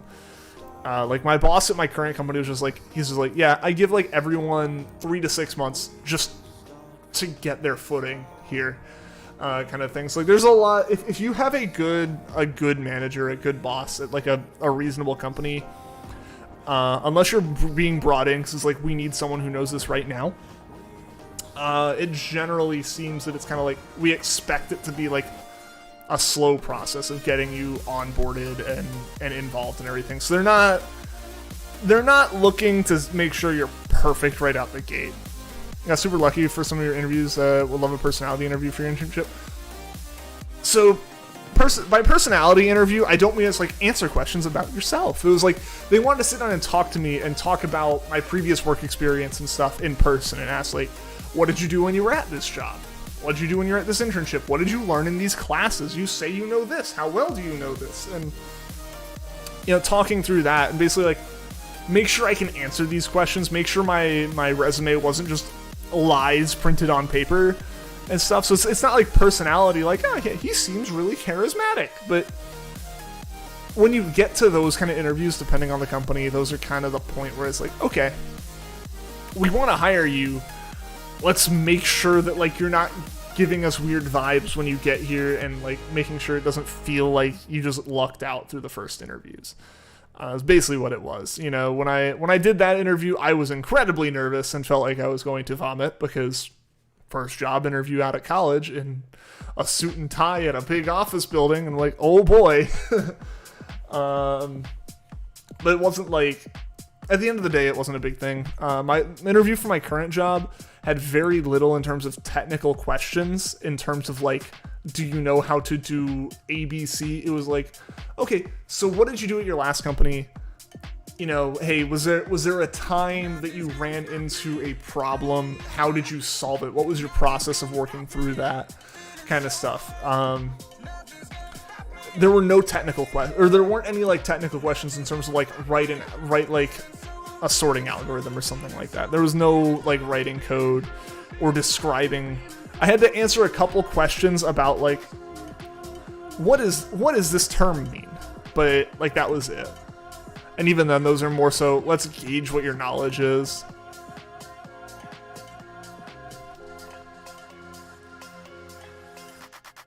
Interns must have 8+ years experience.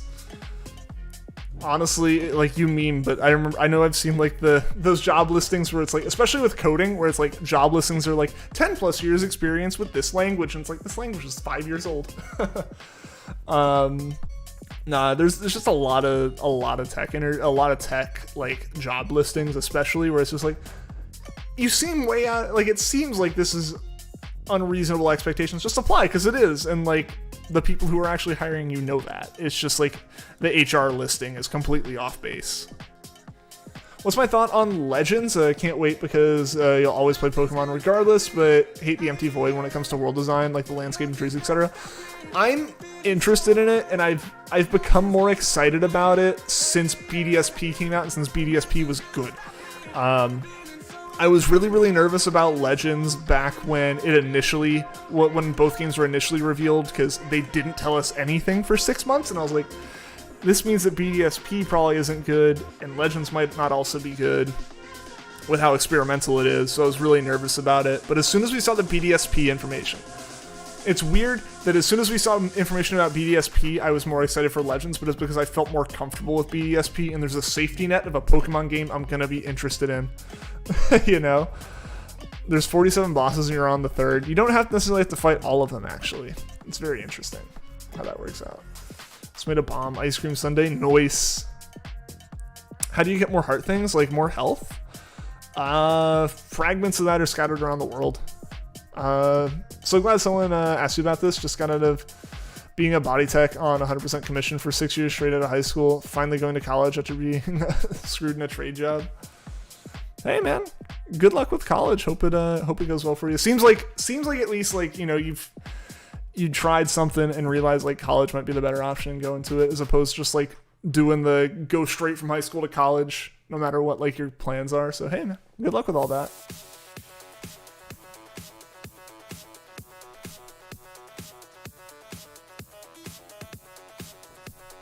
Flip reset vibe right now. Gotta love Monster Cat. Heck yeah.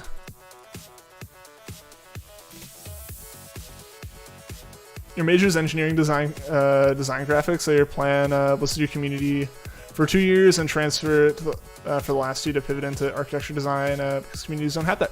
Hey, that's a great plan.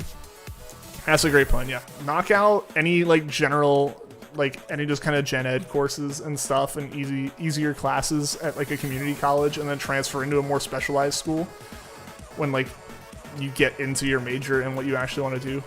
That's a great plan. I've had friends who did that, ended up double majoring because of it, because like they were trying to do like computer science or computer engineering, and they went to a more local school.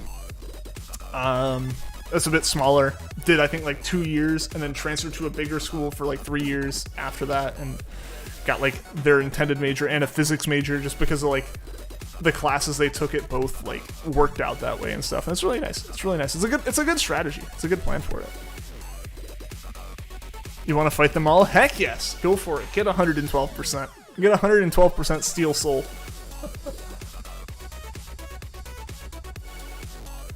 Hey, welcome back, Vanillix.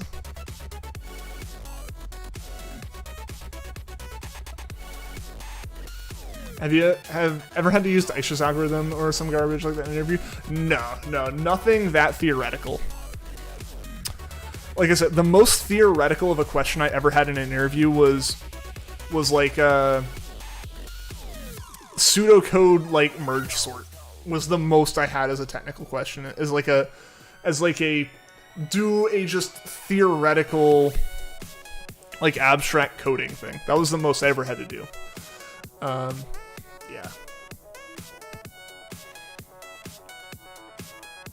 I think there are a lot of companies that have kind of come around on the fact that, like, asking someone to do something that's just one of those theoretical head scratchers is pointless. It's actually a lot more effective to have someone code something that's really easy to code, to see how they think through a problem, than it is to have them, like, do something like... The one I always see people joke about is like the flip a binary tree or something. It's like, if they're going into a job that really needs that, they probably know it or will learn it very fast. That doesn't need to be an interview question. One of the things that's more like the golden kind of like interview question for coding is FizzBuzz, right? Where it's like, print out numbers. Every time the number's a multiple of 3, print fizz. Every time it's a multiple of 5, print buzz. Anytime it's a multiple of 3 and 5 together, print fizz buzz. It's such an easy problem to solve, and you can solve it hundreds of different ways. They just want to watch you code. They just want to see how you code. How do you come up with it? Do you write something that has some weird edge cases? Do you write something that just like is rock solid? Do you do it fast? Do you take your time? Like, how do you do it? How do you do it? They just want to see how you do it, and that's way more effective than asking someone to do something crazy. For some reason, you care a lot about the characters. It's like Hollow Knight. It's like half an inch. Yeah, like the heights of them. Yeah, I mean, they're all bugs. So they are very tiny.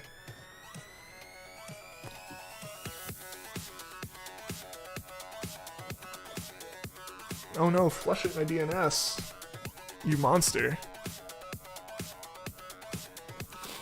People don't understand that most times community can be free because of the scholarships. Yeah, we don't understand is your scholarships exceed the price of the school by a lot. Where's that extra bread go? That is interesting. Yeah, I don't know, because I know like the school I went to was a bigger school. I didn't end up getting a full ride to it because I was like 1 point off on a standardized test score. That sucks. I tried multiple times to get higher than that. I could not, so it's whatever. But I mean, if you got higher, you got like you did get a little bit of extra. That was intended to be like a stipend, to be like, hey, once a semester, either here's money for books or here's money to like get like tech that you need and stuff, like getting a laptop or like calculators or whatever you need. Was kind of like the idea of it when there was extra money. I don't know how it works for you though. It might just be like up to this much. It's like, oh, you don't need that much. Usually it rolls over at least, I think. Almost did IT until you saw the amount of classes you had to take, but being an architect isn't any easier. Honestly, I will say right now, man, the people that I know who had the worst time in terms of like workload were chemical engineers and architect students. One of my friends freshman year, I would see them, I saw them a good bit at the start of the year. They were in like the same dorm as me and stuff, and I would run into them walking between classes or to and from classes, and occasionally I would see them after class, like just walking around. About halfway through the semester, I didn't see them anymore. Like, I just spent 36 hours straight in the architecture building drafting. And like, they did that multiple times. I was like, what the heck? I lucked out. Computer science was actually a relatively laid-back major, especially freshman year at my school, so I didn't have to do a lot of that. Found out you could get school refunds, kind of like tax refunds if there's any scholarship money left over. Oh, nice. General coding just frustrated you. You kind of have to like logic puzzles. When are you gonna get that shiny? I'm trying, Alan, I'm trying. Be right back, see you in a bit, Yoki. I was more into networking than coding unless it involved Unreal. I mean, I get that. Like there's like you see the like concrete kind of grounded use of it in terms of that. There's literally 6 people in your whole major, now you see why. That might be it. I don't know, maybe it's different. Maybe it's different at the school you're going to, I don't know.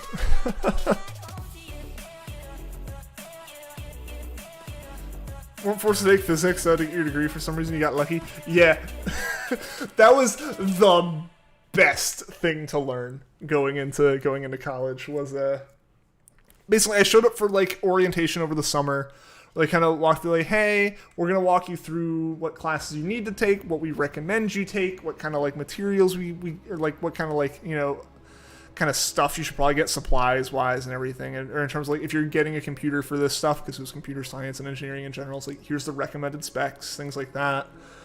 And one of the things they went through was like, here's the classes that we require.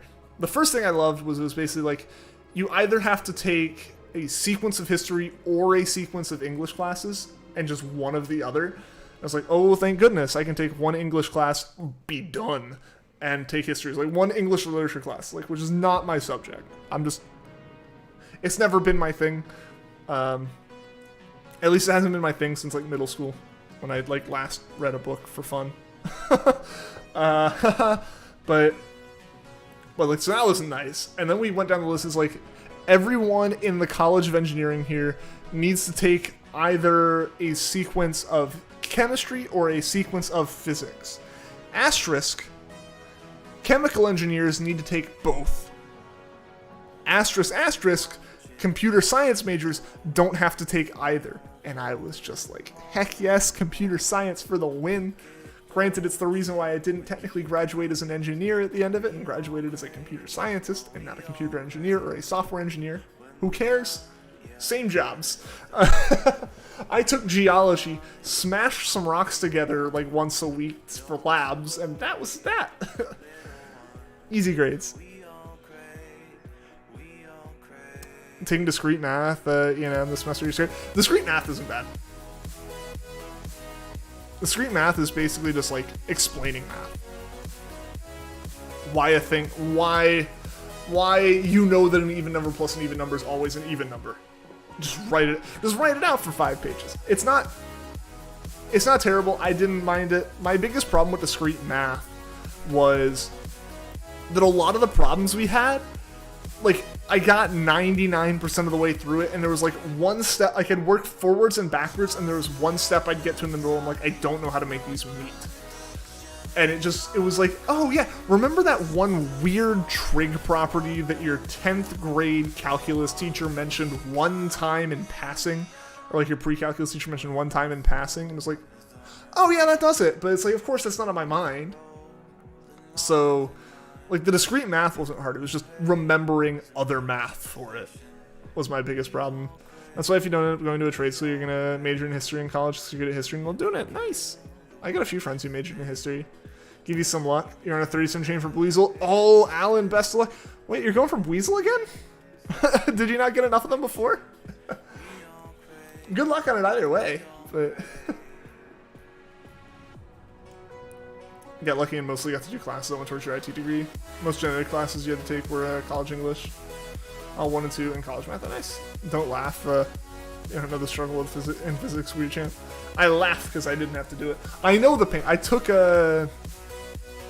physics in high school. Senior year of high school, I took AP physics and just didn't take the AP exam because I didn't want to pay $100 to be told I'm bad at physics because I knew that already. So instead, I sat in class in the physics classroom during that exam time, and we watched Mulan. And at that point, I was like, yeah, I don't really like. It's like I'm not getting the credit for this. I didn't get the credit for chemistry when I tried that one. Like, It's not gonna matter. I got a credit for bio, which counted as my one other required like science elective. Your linear algebra class has loads of proofs in them, and the final class average is the 56. You got a 71, thank God, but you have a feeling that the class average for discrete math will be low. Discrete math wasn't bad. Linear algebra is the one class I had to take over again. That sucked.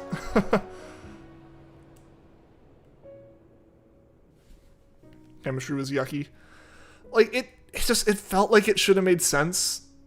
I just don't think I enjoyed the teacher that I had for it in high school. That was, I think, a lot of it. I don't think she enjoyed a lot of the students either. At least certain students in certain parts of our like program that we had there, the STEM program we had. Hey, welcome back, Yogi. Chemistry was fine because your tests were open book and you're allowed to use the internet. Oh yeah, we wouldn't have had that. Felt like it made sense, but it didn't. I just kept having issues with certain parts of it, and then we got to like one subject on like organic chemistry, and I was like, oh, this should be great. Nah. Something about it didn't click. I thought it clicked, and it just didn't. Excuse me, are you done? Okay.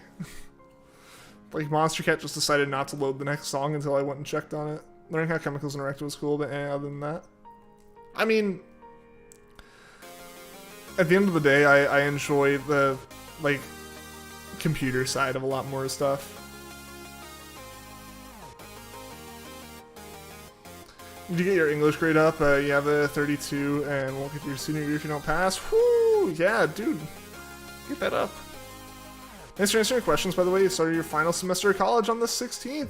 Yo! That's awesome, dude. I'm going to start university in September, so I just wanted to prepare for your internship in a couple of years. Hey, all good, man. That's awesome, dude.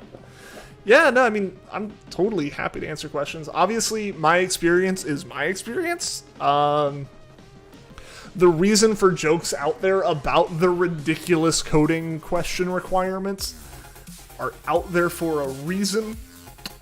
They do get asked. I think they're getting asked less, but that doesn't stop them from being asked. I think usually internships, I feel like, err heavily on either side of like the spectrum. Either it's going to be 100%, did you learn this in class? Will you be able to use this here? Or it errs on the side of, you're in class, we don't care what you know. We just want to know that like you're willing to show up every day and like learn.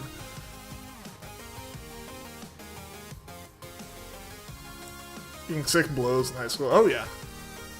It's like kind of nice to have a day off, but then like you get back and you're behind, it just sucks. Get carried through both programming classes so you could focus more on networking. This is your last semester of graduate college student. Nice.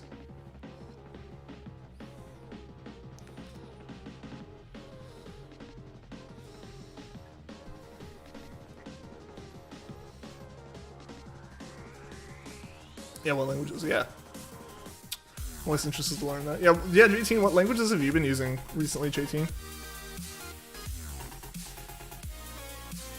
Any esoteric languages? I've heard the term, I don't know what the term implies. I couldn't tell you what languages are or not esoteric. Give examples.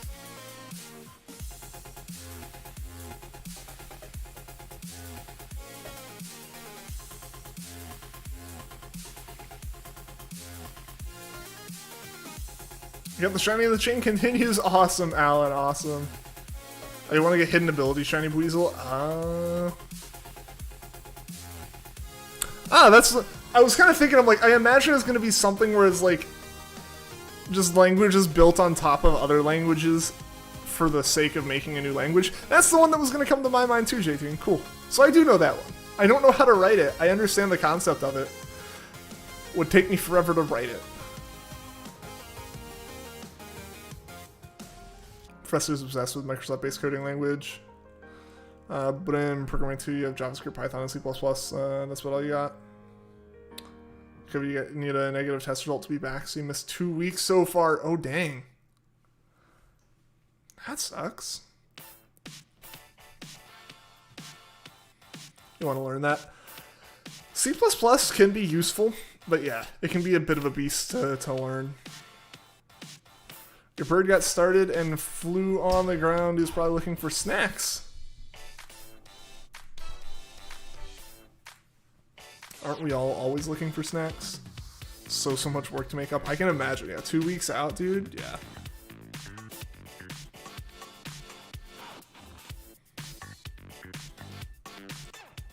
Yo, guys, the stream's almost to 20 likes.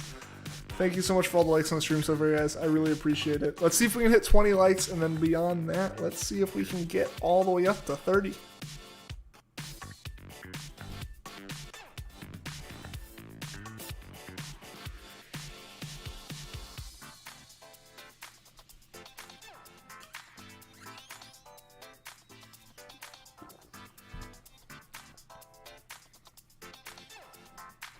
You know, Java and Python.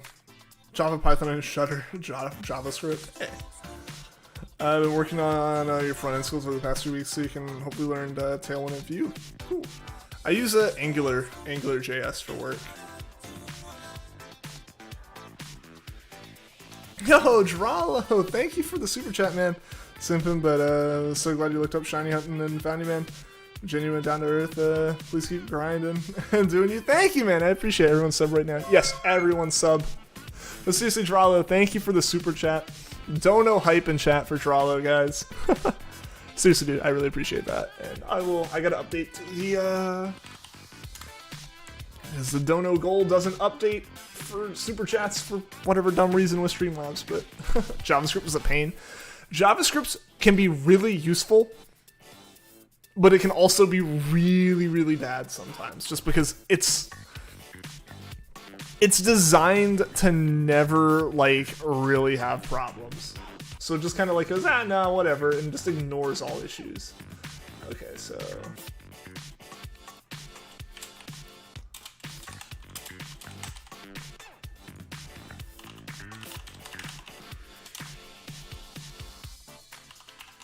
that was it? Yeah. There we go. Woo! Dono hype! Yeah!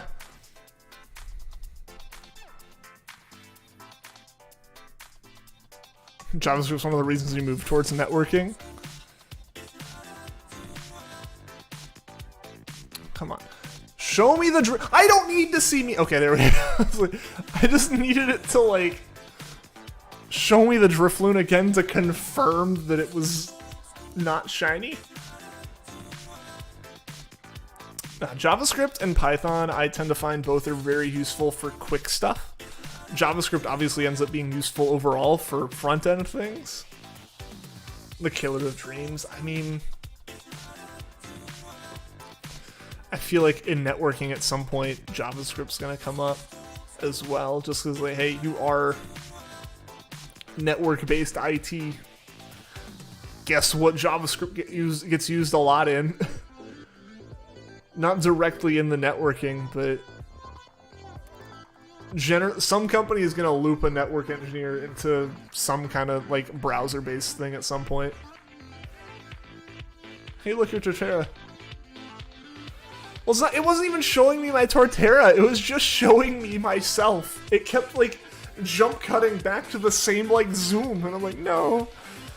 What do you think made those architect majors hate it so much? Strictly because of the amount of assignments? I don't even know if it's that they hated it. I think one of them did hate it.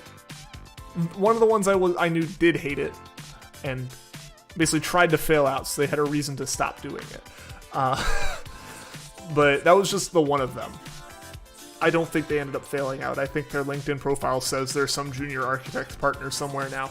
So we all know how that we know how that one worked out, I guess. But I think really what it was they're just like, it was a lot of work. I think they wanted to do it and they enjoyed it, but it was just the amount of time it took to do the drafting work. I think, like, as far as, like, class load, like, almost everything was normal.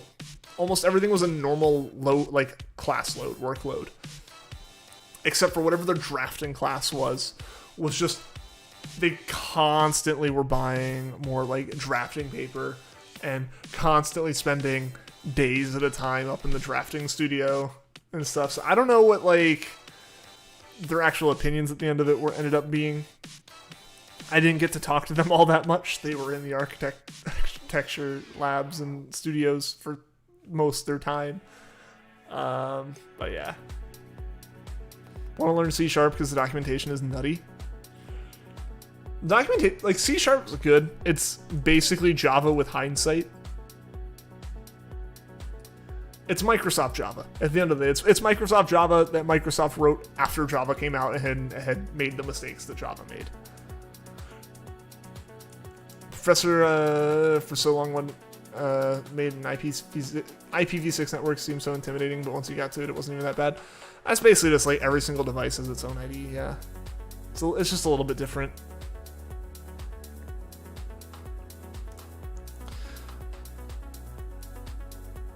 Trying to get shiny female Bulbasaur. Let's go Eevee. 5 minutes in, you find a shiny Pidgey after a catch combo 31. About an hour later, a shiny Weedle, and then a shiny Caterpie. When will it end? It never ends. Viridian Forest, Frank, gives so many shinies that you don't want. You have to start ignoring them at some point if you don't want to take forever. There was, I think, a day when I was doing my Bulbasaur shiny hunt where I found like 5 shiny Oddish in the same day. It was wacky. Don't know if you go for the Bachelor, Master, Associate. Have any going back to school advice since you haven't been in 6 years? I don't know, man. Since I went straight from high school to college and got a bachelor's degree and got out. So I don't have a lot of advice for going back. I assume one of the benefits you might have, I guess, is just having already gone through the leaving high school, being a bit more independent and a bit more like self-reliant in ways, and maybe that like kind of leans into like just the pitfall that a lot of like freshman college students have of like, it's just school, it's whatever, and not really realizing that like you're there for a reason and not just because you're legally required to be there, kind of thing. So I don't know. I don't really have a lot of advice for going back, just because I don't have an experience of like not being there and then going back or something. Tried learning C#, you can't. C#'s not bad. I have issues with it in certain regards, but most of those aren't related to the language specifically. The environment surrounding it is not my favorite. Hey, Mr. Wenz, what's going on? Welcome. How you doing today? Come remember by hitting the join button. Heck yeah, you can. That's the thing, you try to do your work, but it's so hard to focus with people talking the whole class, and then you're distracted and want to pump out content, but you just can't with school, so you're just lost right now. Hey man, I get it, I understand. I definitely would say focus on the school stuff now.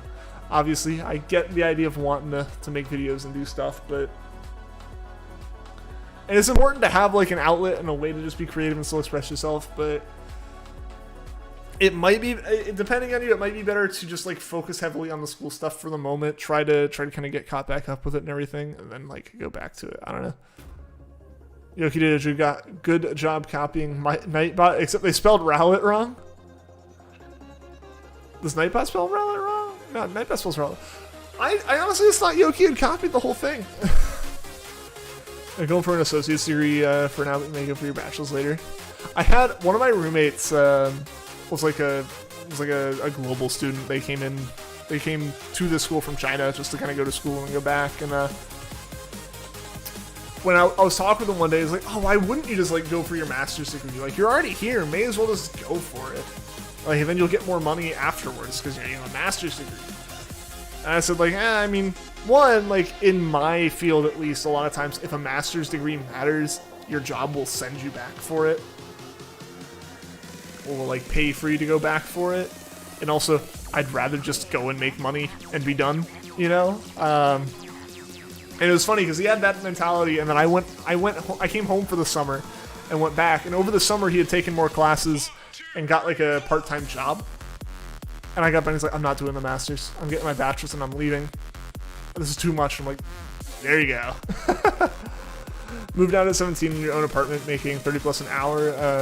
Going up to 42 at your most before you left, but that's also 100% commission, so it wasn't consistent. Yeah, I feel like that's good. That's good money if it's consistent. But yeah, if it's commission based and it's kind of like it fluctuates, I can understand that being a bit rough. Rather salary, actual hourly. Oh yeah, absolutely. I'm salary. There are obviously some benefits to being hourly that like I don't get. You know, if I have to get on a call that, like, I haven't had to do this much for this job. I had to do it a bunch for my last job. It was like, oh, by the way, now that you've already accepted the job and are here, you'll be on call every, like, few months where you have to have your, like, work phone on you at all hours of the day and night and answer any call and assist in the problems. I'm like, you guys pay me for 40 hours a week. Or, like, we had to deploy our code outside of business hours, which meant anytime we had to deploy code, it was outside business hours. It's like that. It's like I didn't get paid for that, and I still had my 8-hour days. So it's like that sucked. That sucked. And like as an hourly, you would still be able to like log that and get overtime for it. I did not. There are the benefits though of occasionally it's like because of that I could also kind of like make Friday a lighter day or something. But yeah. Yeah, overtime. Yeah. That's where you made most of your money. Yeah, I can imagine. Yeah, so I have never received overtime. Because all of my internships just clocked me 8 hours a day. I was like, alright, get out. Like, okay. I had no qualms with that. I went home and played games or did whatever. I was an intern. It's not like I was doing anything important enough to pay me to be overtime. And then, yeah, I'm in salary at my jobs. Commission can be good if you have enough cars to fix a week. Yeah. Sometimes you're claiming 120 plus a week. Yeah, nice.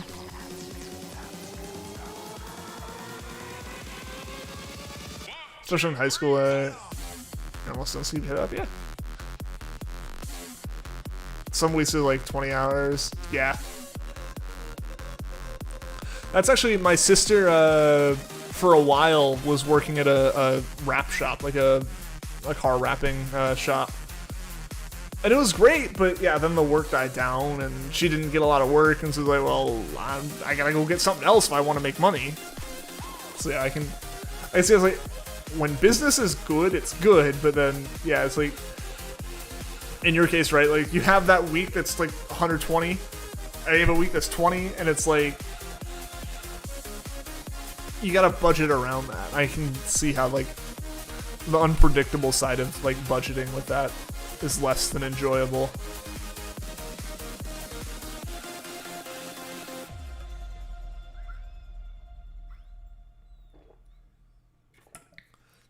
Also, Mr. Ones, I totally missed your messenger. Well, you got a bit of snow yesterday, so your daily walk today was chilly.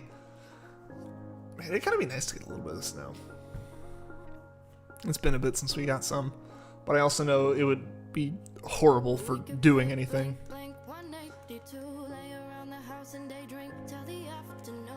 My friends sent picture of their like apartments, like outdoor area, like with some like tables and a grill and stuff, and it was just like snow. Like, I don't know why I'm doing this. Like, this is any kind of perspective. It was like from the table, it was like up here, just snow across everything. I was like, dang. We got the same storm and we got rain. We got rain and wind bad enough my landlords asked if I wanted to come over so I had better shelter. It's a very different experience that day for the two of us. Gonna head out soon because your battery's at 20%. Hey, that's all good, Frank. That's all good. I'm glad to have you here. Being sick is so draining. Yeah. Yeah. I feel that. Haven't gotten any snow either. It's just been super cold. Yeah. My friend, also a different friend, way different part of the country, was talking about how, like, he, like, went to a drive-thru or something, and just the time kind of, like, going forward, his car couldn't keep itself warm. Like, his engine was cooling down, sitting there, just because, like, it was so cold and it was idling. Grew up in Minnesota but moved to Kentucky, so you're used to driving in the snow, but everyone else made it bad. 180 plus cars in the ditch across the city. That's one of the biggest things. If you're in an area that people aren't used to snow, they don't know how to drive in snow. And it's terrifying. Because it's like, I think a lot of it comes down to, like, areas that don't get a lot of snow, people don't have, like, winter tires for their car. They just have all seasons or summer tires all year long, and it's not a problem. And then it snows once, and they're like, why can't I, like, get any grip? And it's like, because your tire's hard as a rock. Your tire's hard as a rock and doesn't have the tread for snow. You got nothing. You don't have chains. You don't have like bags of sand or kitty litter in your trunk or anything like that to help you out. And they just don't know how to drive in it, right? Like slamming on the brakes, slamming on the gas, turning while braking, all the wrong things to do.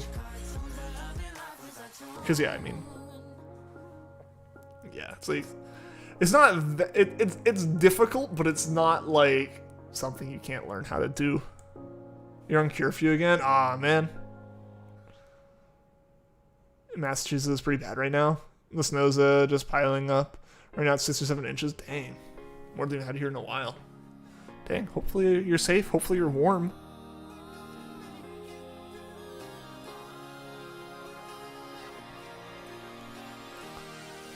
But yeah, the places where it's just like you get any like there's a chance of snow and everything just shuts down. It's because like they know people can't drive in it. They know that like the cities aren't prepared for it, right? Like you end up in an area where like there's like 2 salt trucks for like the entire like state or something, right? Because it's like they don't need them ever. And then the one time they need them, of course they don't have them. The roads turn to ice and it's just impossible to drive anywhere.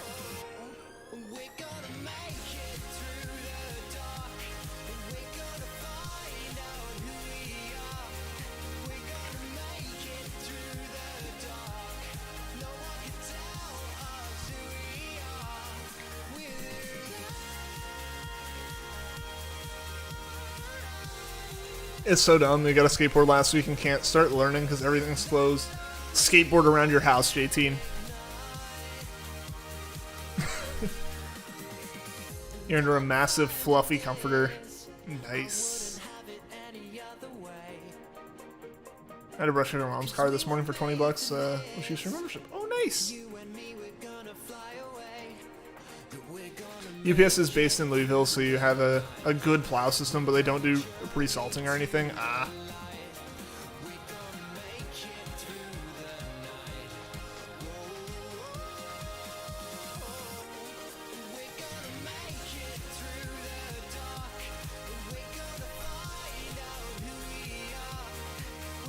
Budgeting was near impossible.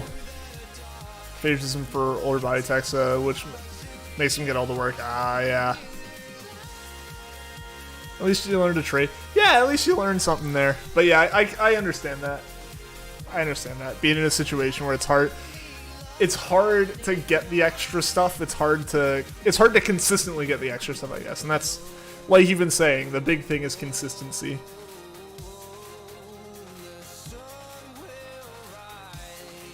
The guy who's trapped by the big mosquito, is he a main character in a way? Zote the Mighty? Zote's great.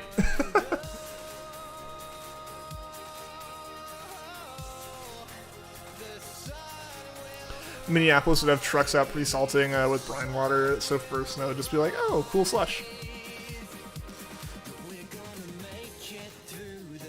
Just notice you're doing literally the hardest shiny to get.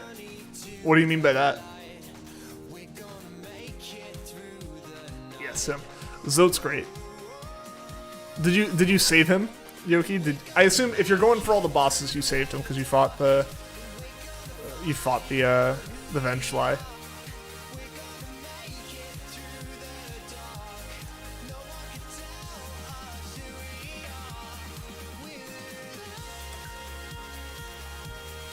Zote pops up from time to time. Assuming you save him. On Steam, there's actually like an achievement, I think, for not saving him. Because you can just ignore that whole fight and just walk on, and he dies in that fight. He dies in that situation, and you never see him again. I heard DRIFLOON's one of the hardest encounters for it. The biggest thing with DRIFLOON is if you're going for it with soft resets like this, you can only do it on Fridays. DRIFLOON only shows up on Friday in this one spot. So it's kind of difficult for that reason, just because you don't have that much of an opportunity to do it, where like if you're soft resetting for starters or soft resetting for like Dialga and Palkia, you can do it anytime you want. Like DRIFLOON is specifically a Friday hunt for us. I would say there are probably some Pokemon that are harder to get the shinies of, just because They're like honey tree Pokemon or something like that. It's difficult to set up for them. Yeah, it's definitely why, yeah. Played Super Auto Pets yet? I have not. I have not heard of that. Who are those guys that look like him? What do you mean by guys that look like him? What's the name of this song? This one or the last one? What was the last one? I heard what the last one was. Through the Dark was the last one, I think, by Rogue.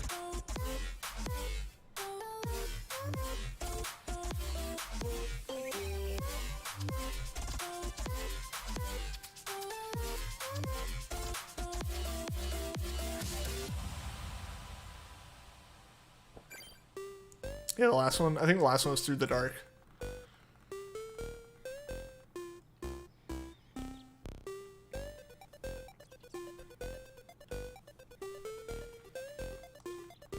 It looks fun, but also super confusing how the buffs and stuff work. I'm gonna have to check this out, I guess. I hadn't heard of this before.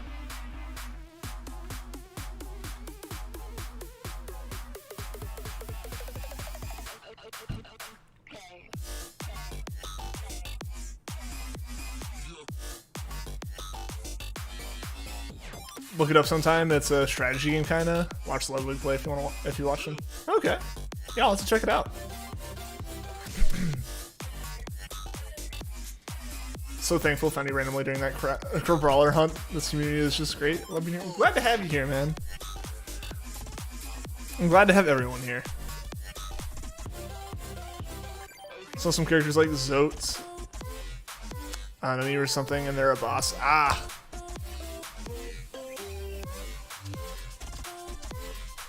Ludwig's your dude. I haven't ever watched like Ludwig specifically. I've seen him in stuff. Like I know he was in a lot of the when like offline TV was like really big into Among Us, and I'd watched all like Disguised Toast videos, and Ludwig would be in a lot of those. Or when he was hosting Hive Mind.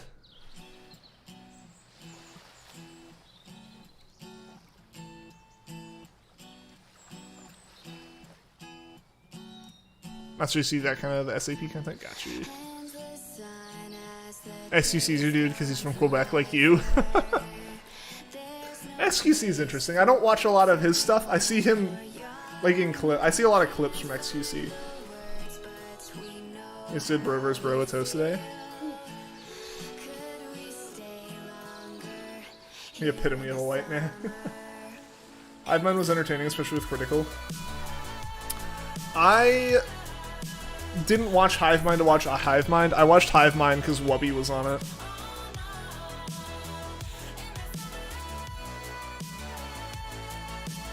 Got a shiny Fletchling. Yo, congrats, Pokemon Master. Welcome to the stream also. Why can't you see some of chat? I don't know. Sometimes it's weird. You might need to like go to the live chat instead of top chat. As well as, sometimes YouTube just doesn't show messages for some reason, and it's annoying, because sometimes it won't show me the message. Paymunus Wubbus. Haven't seen Wubby in a while. I usually try to catch at least some of his streams, usually. Especially like the big ones, Media Share, Media Shares, PO Boxes, and recently now that like 90 Day Fiance ones are fun to watch with them. Is this me or is Moist Critical has some kind of boring streams half the time? He's just refilling his water bottle, taking a leak. I don't watch Critical, like outside of like occasionally stuff comes up.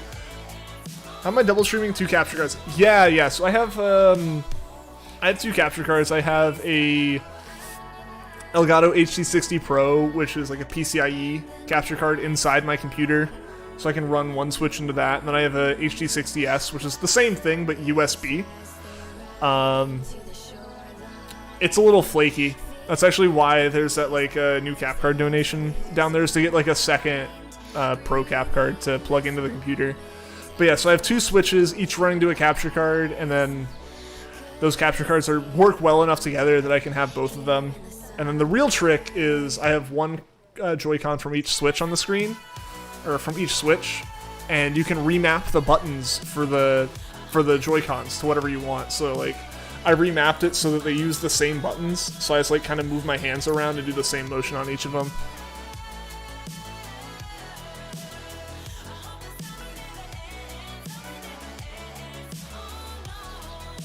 SGC's really wise with words. You like Moist Critical on YouTube channel, but his streams are kind of tame. I mean, I guess in that case, yeah, Watch Critical, like, effectively watch the highlights of the streams. I can see the appeal of it though too, right? Like really low-key streams is just nice to have like something else happening. You know, if you're having a low-key day and there's a low-key stream, there's just a little bit more talking and a little bit more like happening than what you're doing. Yeah, I can see the benefit there. I can see the joy there, like the interest in it. But yeah, the main like Twitch streamer I watch is Wubby. Just because my friends watch a lot of my friends started watching like Wubby's streams after he did his whole like Logan Paul Pokemon card video on YouTube. I think they started watching Wubby on stream after that, and I followed suit and watched it with them just because they're already watching it. Why not also join in and watch? You know, it's entertaining. It's really entertaining. One of my favorite things to come out from the Wubby stuff though is anyone who watches Wubby and you watch the media streams, the Wilro videos, the Wilro songs, top. Those are so good.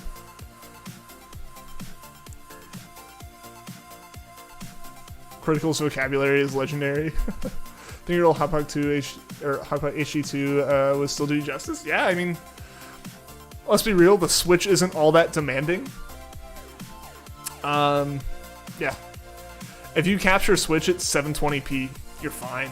You know, very few games does it even do like 1080 in. So yeah, that'd probably work well, I would say. If you're gonna handle a 360, which is kind of the era that it was for, handle the Switch.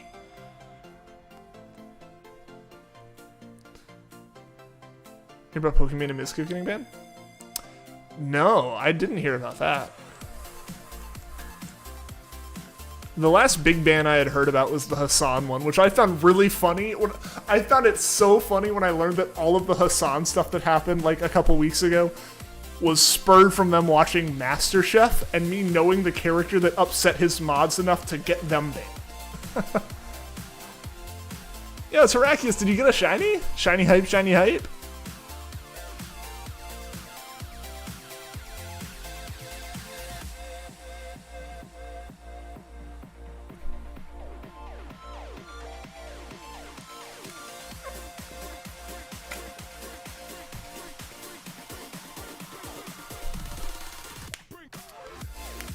Don't follow Twitch culture as much as they used to unless Critical goes over it. Yeah, I mean, most of the stuff I learn is from Wubby talking about it occasionally, which only happens when it's like really big and really current.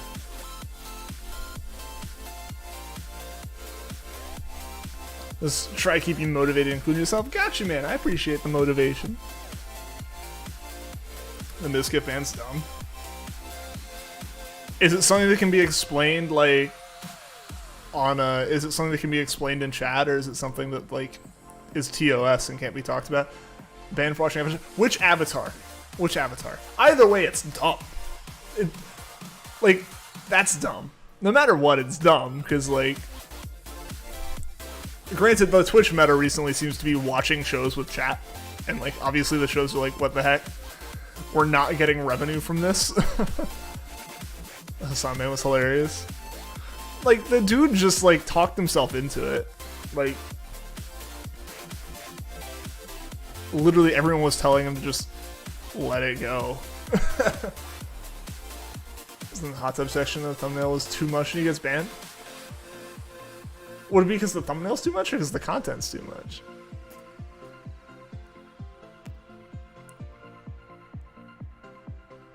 Hundreds of thousands of dream stands from his stream? I did not. The only thing I've ever really seen from J Slat was his appearance on Price is Scuffed. Again, I'm going back to the fact that the only consistent in on Twitch culture that I have is through Wubby. PVC can watch full episodes of MasterChef on this channel, makes sense. That's the thing, right? Like, MasterChef has apparently been a massive thing to watch on Twitch. Wubby is currently watching the current season of 90 Day Fiancé every week as it comes out. Like, and he doesn't get banned. The biggest thing he was concerned about getting banned was that apparently a movie he wanted to watch like yesterday or something, or 2 days ago, was like not well censored. So he's like, I'm not gonna do that. But yeah, to get banned, like, I guess, I don't know. So again, was it Avatar The Last Airbender or Avatar The Blue People movie? Don't watch streamers much, otherwise just watch vids. I feel a little too old sometimes, even though you're probably not when you watch live streams. Never engage in chat and all that. Like you just because you're playing too.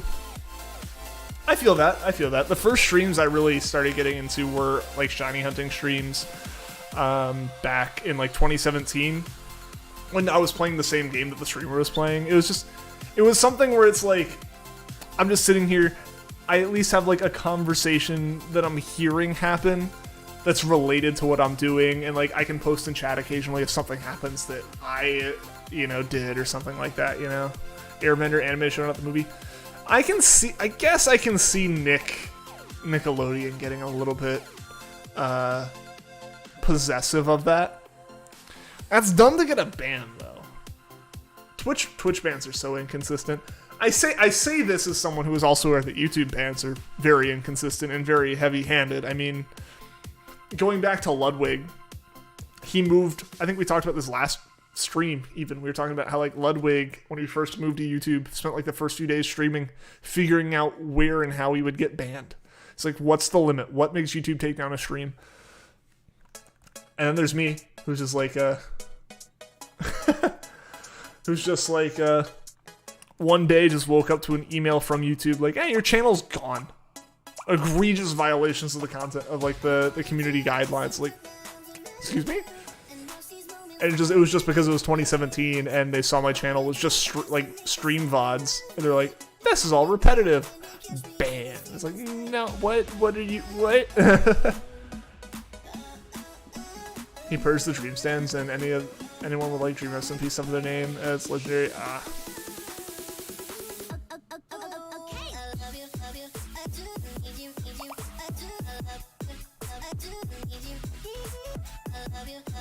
John Alert is a scrub compared to Ami.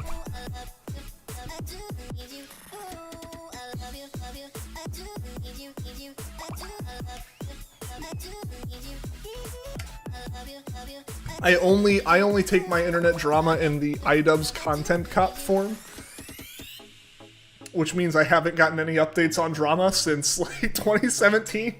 Nah.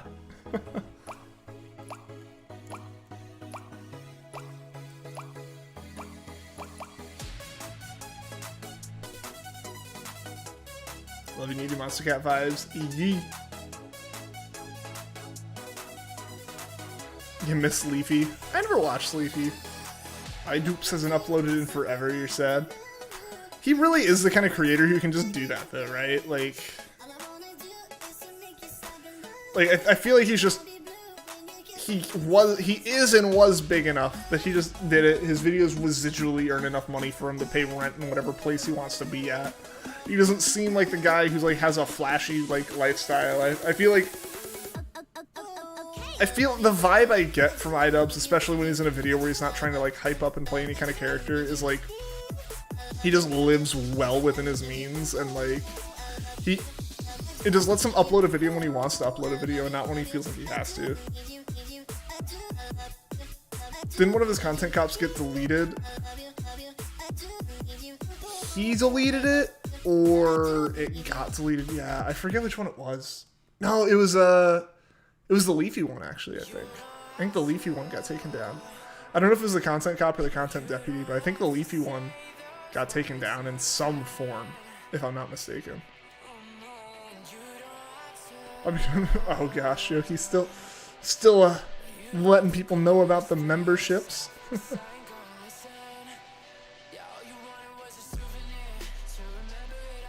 Yeah, I think it was his Leafy one, and I think it got removed for bullying.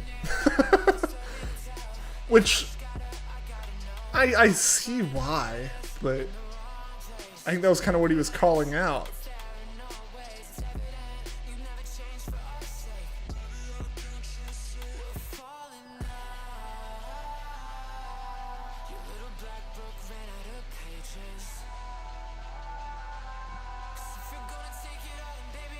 Most of your videos almost at 2K views. That's awesome, Yoki. Congrats.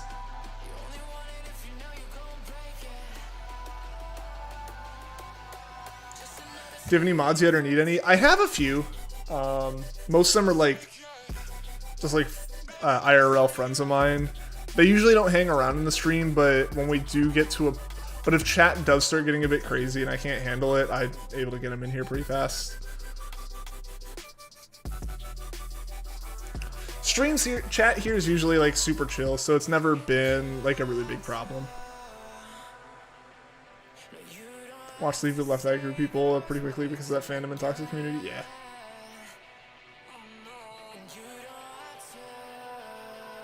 Yeah, 2016. Yeah, it's crazy to think that 2016 is like 6 years ago now, almost. Yo, Cam, thank you for the super chat. Hope you get the shiny balloon. Thank you, man. Thank you. I'm hopeful. I'm hopeful. Seriously, thank you for the super chat. I appreciate it, man. Dono hype in chat for Cam, guys.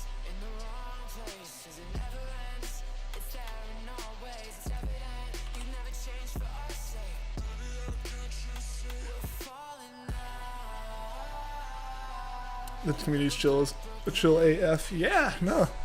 Yeah, the community here has been fantastic. I could not ask for like a better group of people to hang out and chat. Honestly, the shiny hunting community in general, especially on YouTube, I don't know what it's like on Twitch, but especially on YouTube, the shiny hunting community is fantastic. I don't think there's any streamers that I have any issues with. Yeah, everyone's super chill. The chats are always super chill. It's just fun all around. Dono hype, yeah.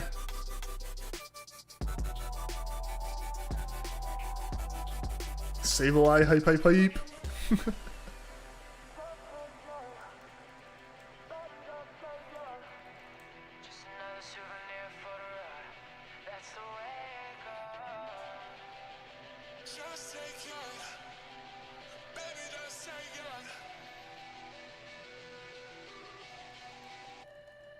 Really deep into criticals community because you have a higher role than a lot of the people on this Discord server and stuff. Oh, fancy Vanillix.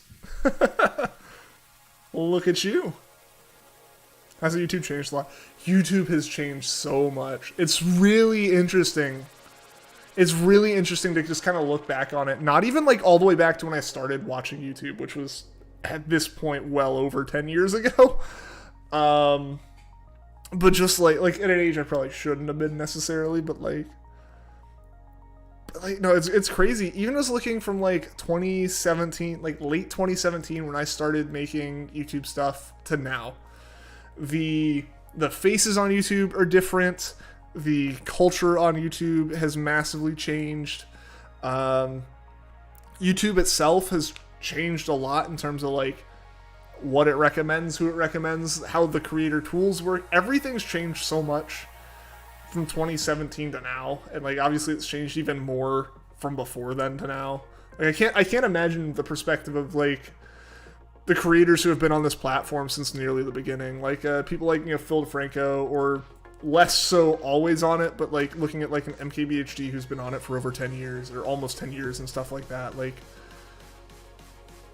these long-term creators who have been doing it for so long, it's like I wonder what their like perspective is on how much everything's changed. It's gonna be old.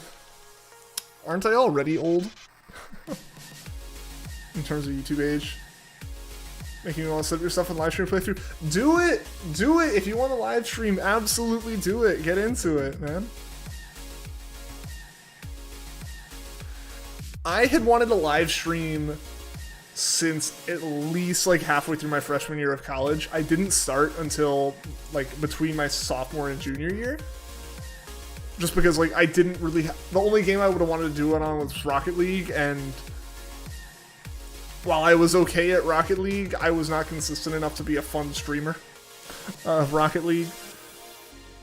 And so I just really didn't, but after finding shiny hunting and starting streaming, I was very hesitant to do it at first, but eventually I said screw it.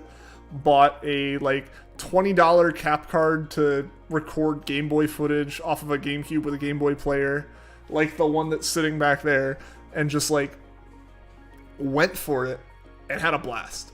I would say do it, man. Start streaming BDSP or Legends RCS. Heck yeah, guys, do it. Do it. I would love to see y'all streaming.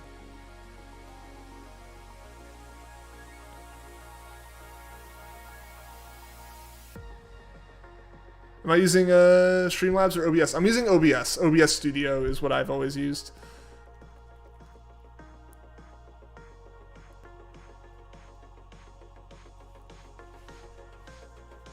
Glad to have found you. I'm glad you found me too, man.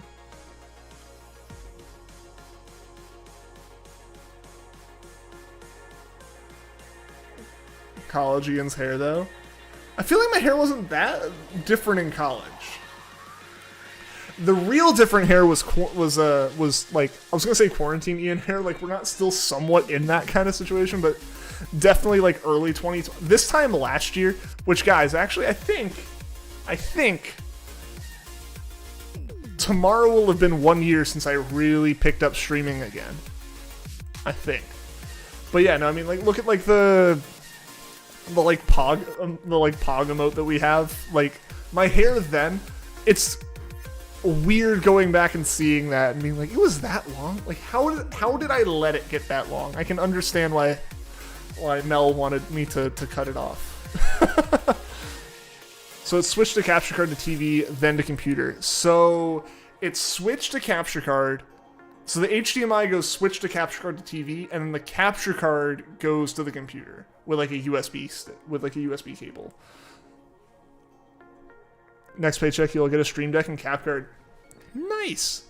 Yeah, Stream Deck. I love my Stream Deck. It's not necessary for streaming in any way, but it is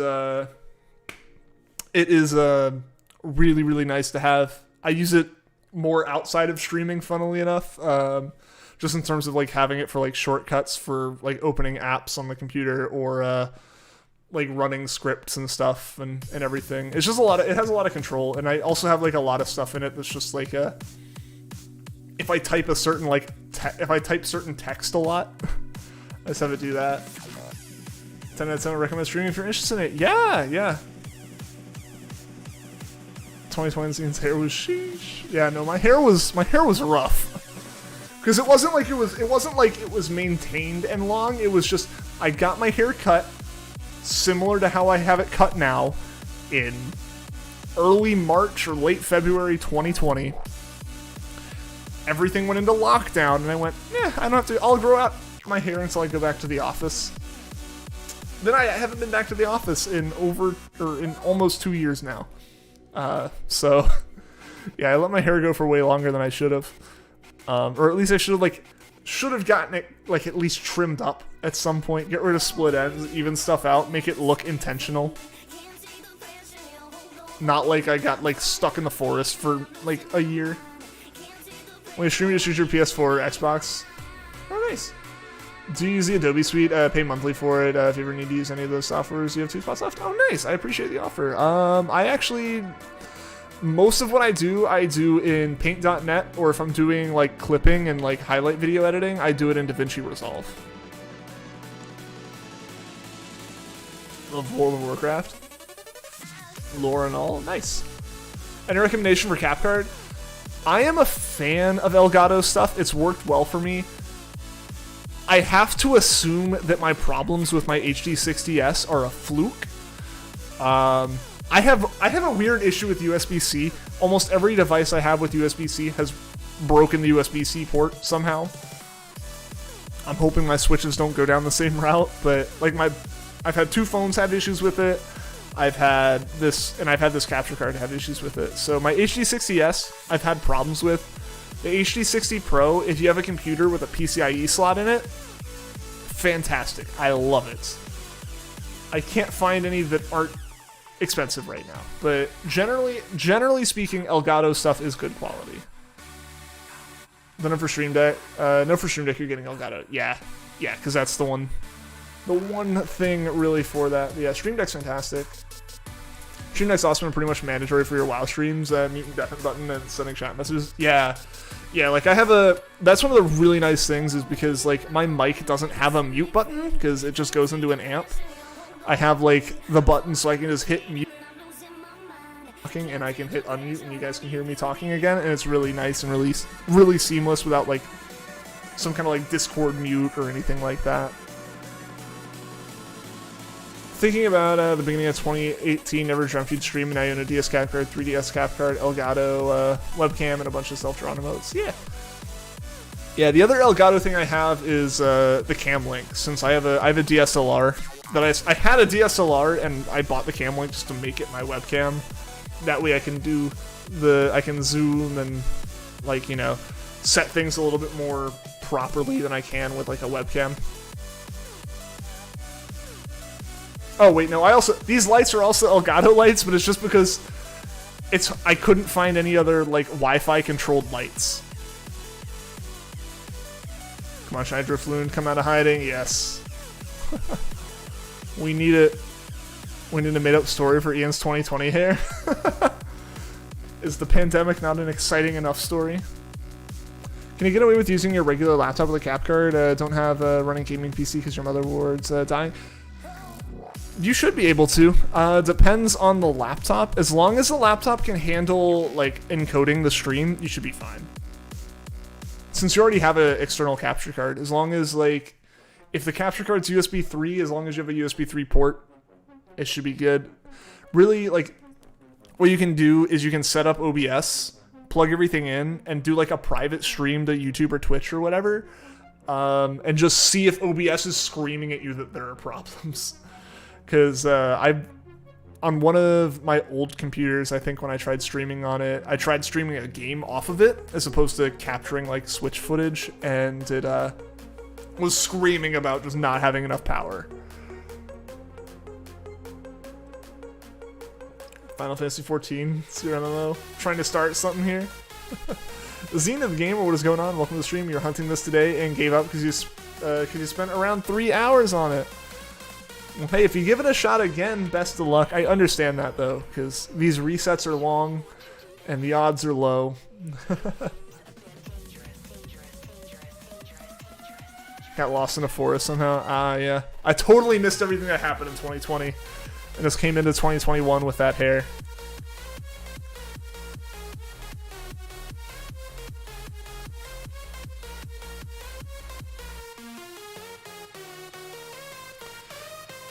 Oh, didn't mean to do that. But yeah, like, you'll wait till you get the shiny charm. I wouldn't wait for that. Unfortunately, Zenith, the shiny charm in this game only affects eggs. So if you were to like catch a DRIFLOON and then breed for the shiny, it would work. But radar chains, random encounters, soft resets, none of that is affected by charm, and it stinks. But yeah, there we go. WoW was sort of boring for you until you made friends on there. And I have a guild waiting for you to return to the game. Nice. Yeah, I mean, I feel like a lot of games can kind of be like that, right? Where it's like playing on, especially like a multiplayer game like that. It's not meant to really be played solo. It's like disappeared off the face of the planet for 12 months. I kind of did though, right? Like, I took that break in early 2019 to like finish up college, to graduate, to find a job, get settled, and then sporadically streamed throughout 2019. Didn't really do a whole lot. And then like really didn't do any kind of streaming in 2020 until like a couple streams in October, and then I picked it up really like early 2021. How long will I stream for? I'm not sure. We're gonna be going for maybe another 20 minutes.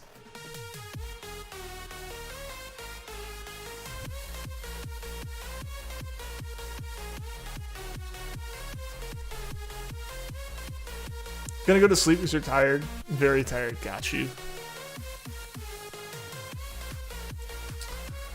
Man, my hair's starting to get a little bit longer again. The sides aren't long, but like the top's actually starting to grow out again.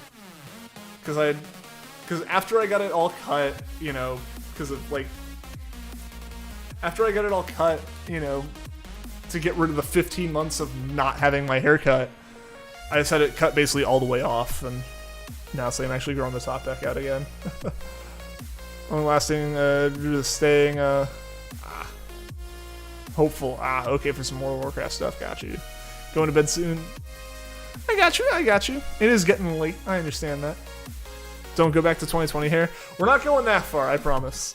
Mel would not let that happen. Mel would fly back from Japan right now with a pair of scissors and just like cut all of my hair off if I even thought about doing that again. She put up with it for a while. She was a trooper.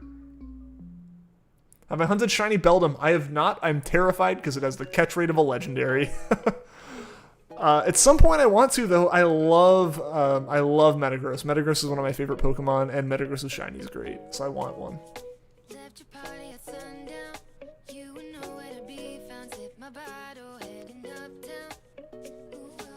So you save the Master Ball. Nah, I catch everything in Pokeballs. I catch everything in regular Pokeballs. That's like the weird thing I do. Yoy.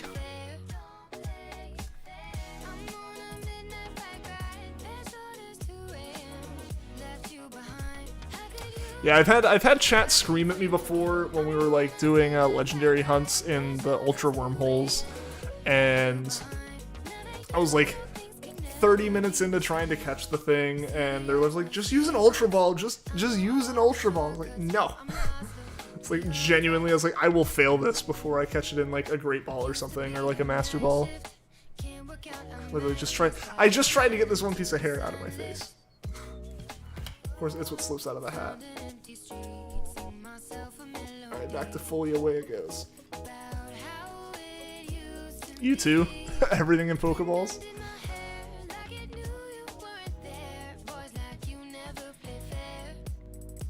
Do you buy 9,999 Pokeballs for shiny hunts? I usually try to keep at least like 100 to 200 Pokeballs in my inventory at any time for them. I'll generally keep it higher if I know I'm doing a hunt that has a really bad catch rate, because I have gotten that unlucky before where it's just like 100 Pokeballs in and nothing. I've gotten better about just making sure that like my team's built around that. With the Ultra Wormholes, it was always starting off with a Harvest, Lepaberry, Skill Swap, Trevenant, and you know, just getting all of that set up so that the Legendary could never struggle, all the important things like that. You know, so I'd build my teams around that, as well as making sure I had something that could put it to sleep or paralyze it and just false swipe it all the way down, and then some stuff to tank it. Like, I was usually well set up. There were a few times where I had some issues where things just like Lugia can skill swap itself, so that's a problem, because then you just end up in this situation where it's like, if you get rid of Harvest and it's like you're just trying to knock yourself out, what are you doing? Or some Pokemon just really being able to wreck. So there's just a lot of setup for it. Reminds me of the anime Pokemon, the often use Pokeballs plus it's cheaper. You would think it's cheaper, but the number of Pokeballs I go through, I'm kind of could argue against that. Also, I feel like I hear some amounts of upset cat.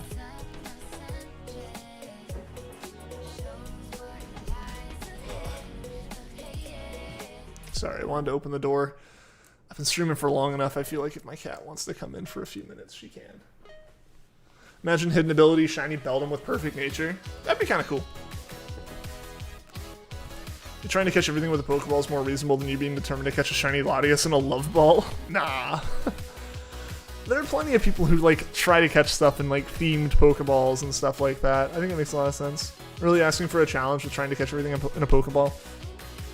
I definitely go into some streams watching people and go, ooh, that's going to be a rough one to catch, and then they just throw an Ultra Ball at it. It's like, oh yeah, those are a thing. Like, it's totally reasonable. It's totally normal and, like, expected to use them. You shouldn't be going after level 50 plus Pokemon with, like, the base game, like, item, right? Like, the reason that they have Great Balls and Ultra Balls is because, like, you're further in the game. Here's a powered up item. Like, that's the whole idea of it. I'm like, nah. I was just, like, explicitly not taking the upgrade.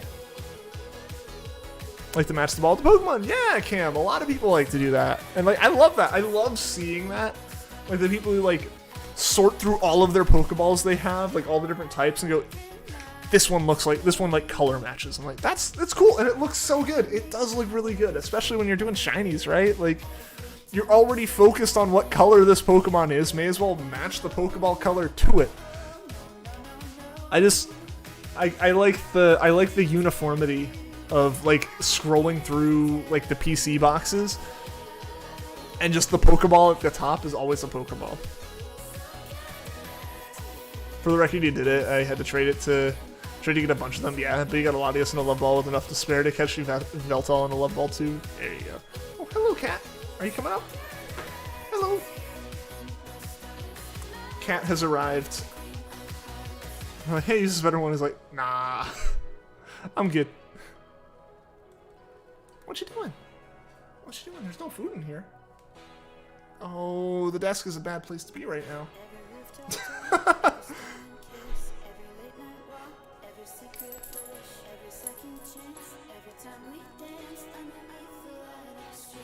Is it Park Ball in any of the Pokemon games? The Park Ball. I don't know what the Park Ball is. The shiny is asleep. Yeah, it's just taking the day off, I guess. Yeah, shiny DRIFLOON doesn't work on Fridays. Cattail. Do you want to say hello to everyone? You know that's the cost of getting in my lap on stream. Yeah, for everyone new to stream, this is Adele. This is my cat. She likes being in my lap. She doesn't like getting held like this or looking directly at the camera because the light's bright, and that's fair. But yeah, if you're new to stream, at some point, if you're new to stream and you stick around for any length of time, at some point you will hear her scream from outside the door into here, wanting to get in. When she behaves, she gets let in. Yellow Photo Club's a blessing, and you should take your fancy new Xerneas there. There you go. Oh, you have 5 cats? Oh, that's awesome. I just have the one. She's the first cat I've ever had. She is a handful.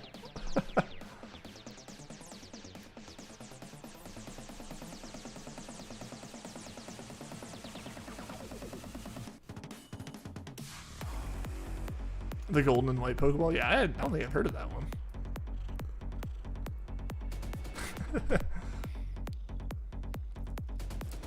10 more likes? Yeah, 10 more likes, guys. That'd be awesome if we could hit the like goal here. We got about 13 minutes left in stream, I would say.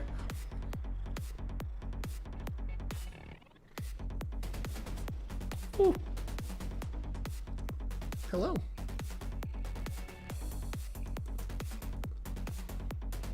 Aren't they all? Yeah, exactly. Pretty sure the cats you found in a log pile have started an infinite loop on kittens. What? They just keep making more kittens? What?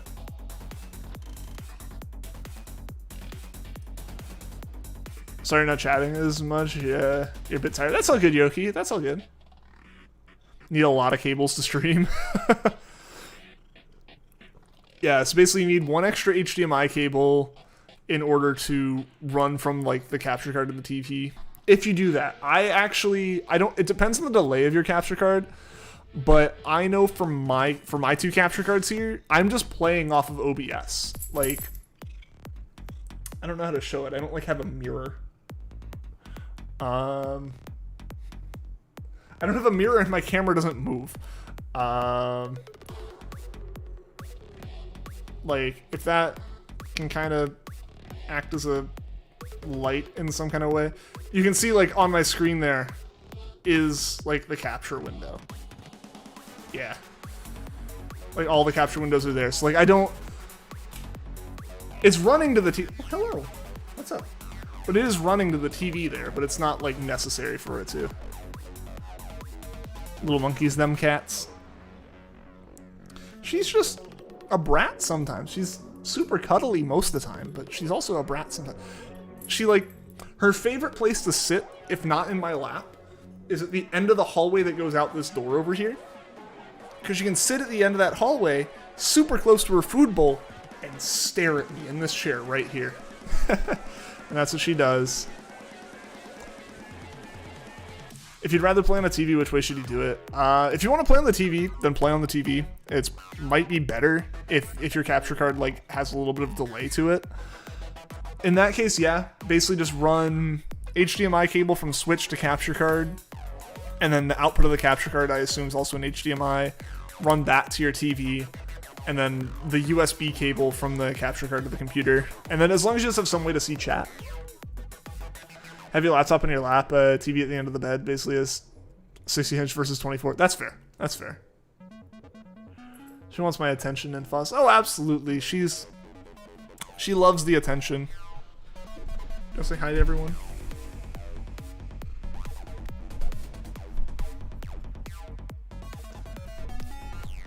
Will I do a shiny hunt for Slowpoke next? I'd have to get that one set up if I wanted to do that. Slowpoke is specific to Pearl, and Pearl's not the game I'm set up for as many hunts in. At least I think it's specific to Pearl. Think you need old Hotbog software, or can you get it with Streamlabs? It depends on the capture card. I know my Elgato cards installed the Elgato software, which I use to just play the Switch on the computer when I'm not streaming. But OBS picks them up just as video devices by default, I think, as long as they have the driver installed. So I don't know how it would work for your card, since it is a different like manufacturer. But usually I would still use OBS as long as OBS can detect it as a video device. I think OBS is just the superior way to do it. It's part of the National Pokedex. I think it's in both games. Does YouTube keep eating your messages about Yveltal? I think I just missed them. The Incarnate of Death and Destruction, me catches it in the love ball and takes cute pictures of it with a pink bow on its head. I bet it likes that. Sorry for missing that one, Cinder. I apologize.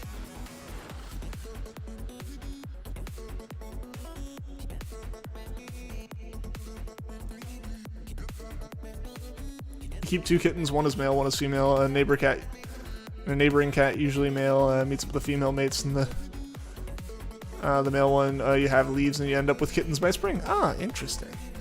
Pick for you. If you can use it, I would use OBS. OBS Studio is my recommendation for stream software. And yeah, playing on a TV probably best, assuming you can still see chat from your laptop. Oh, for you, YouTube or Twitch? YouTube. I am of the opinion that Twitch is great when is the better streaming platform when you're big. YouTube is better at, like, as much as the algorithm is the bane of all content creators' existence, the algorithm is more likely to put you in front of someone than Twitch's showing you the most popular streamer at the top and you have to intentionally scroll all the way down is, if that makes sense. Twitch is really bad at giving exposure to the smaller creators, but in general, the bigger creators can do really well on it. Just never know with YouTube. Yeah, that's fair. Yeah, you're still streaming. Yeah, Jiha, we're going here for a few more minutes.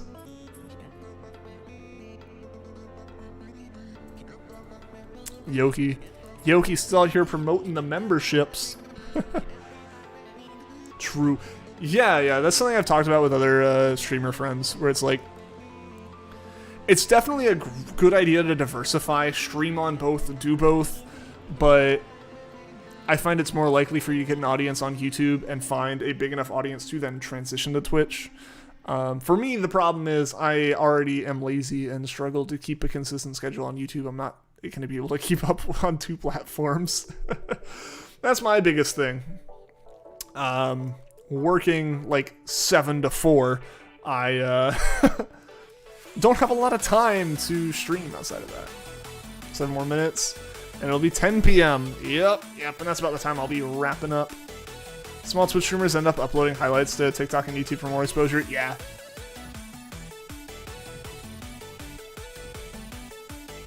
Can't type today. All good, man. All good. I know those days. I know those days too well. But also, guys, we are getting close to the end of the stream. Oh, yeah, I feel you're 8 to 5. Yeah. Yeah, I have to wake up. Most of my team is in other countries. A lot of them, most of my team, I wake up when they're about to log off for the day. So we have like one meeting where we overlap and give status updates. And so like I have to be up then, so that's when my day starts.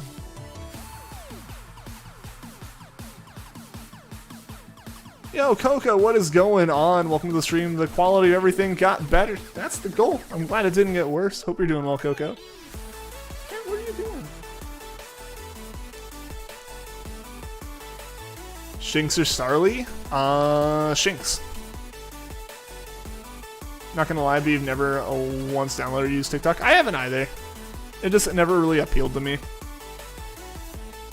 I'm also upset that TikTok is largely perpetuating the return to filming in portrait mode. We finally kind of started to get it to the point where people would like naturally film in landscape, and now everything's back to portrait. That's my biggest complaint with it. Gotta go. Alright, see you later, Zenith. Hope to see you again in another stream soon. Hope you have a good rest of your night. It was good having you here. Doing a little Nuzlocke? Nice. Have fun with that. Best of luck. Only use TikTok for musical opinions. I've considered making a TikTok to like basically upload my shiny reaction and like shiny finds as like YouTube shorts, as well as upload them on TikTok as like TikTok stuff. You want a shiny Shinx? Shinx is a nice shiny. 1/7 of the population sadly has TikTok. I mean, it's popular for a reason.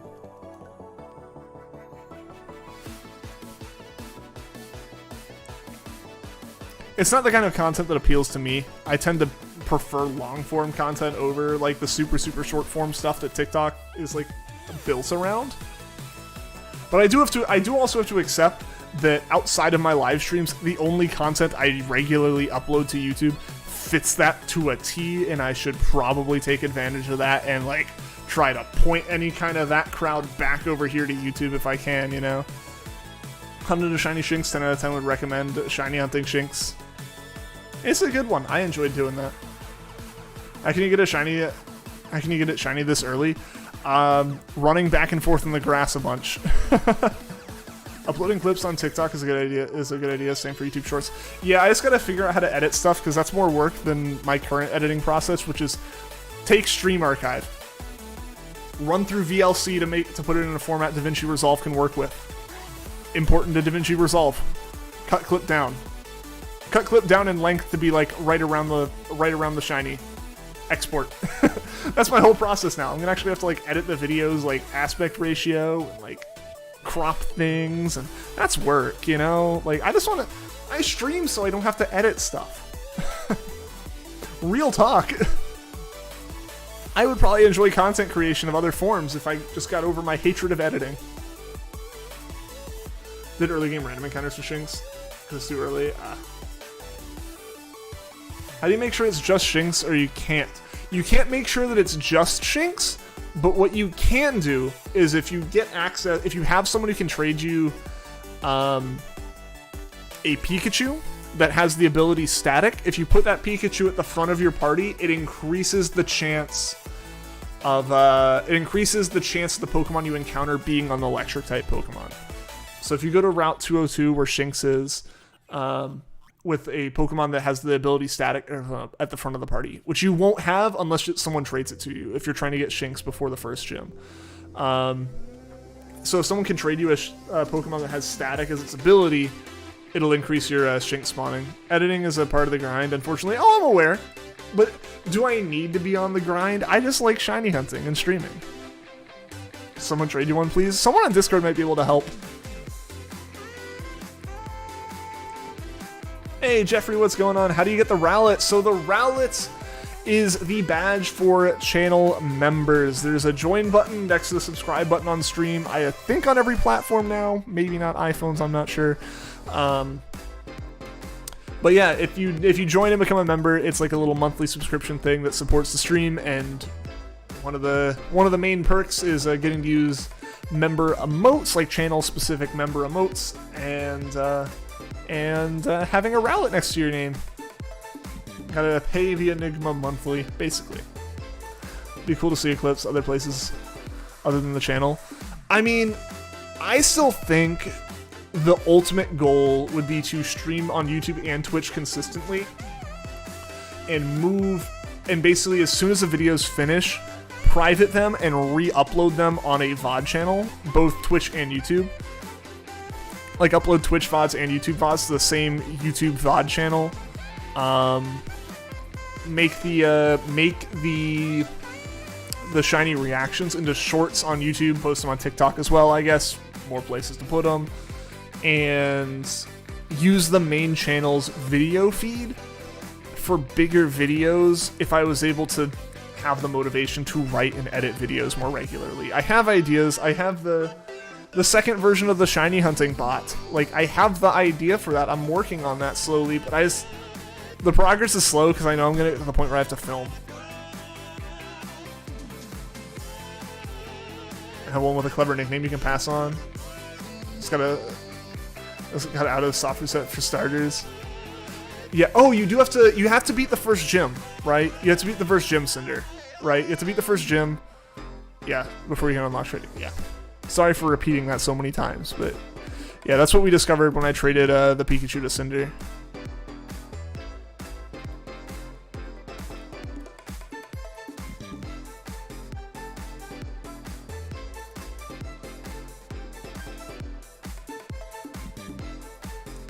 A lot of streamers do that. I mean, like, it would be a good idea. It's just the one of the things of note, at least, is to keep monetization on the channel and allow super chats and memberships. I believe you have to have a certain amount of watch hours per year.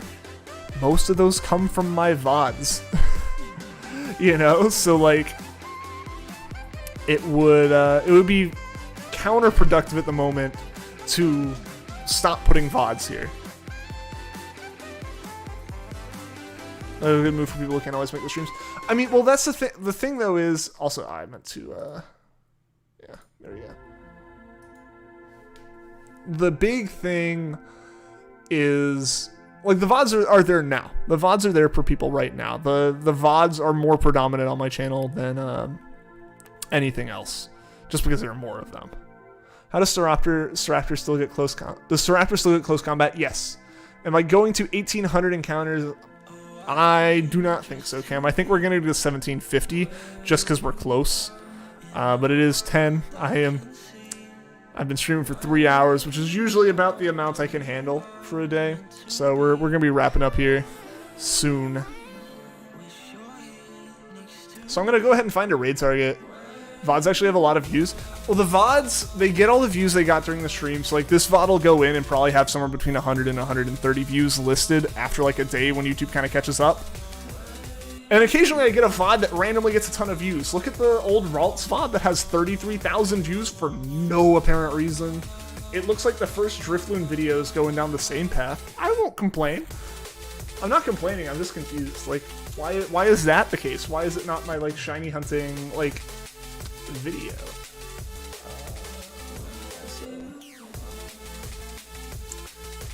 I have someone in my sub feed who...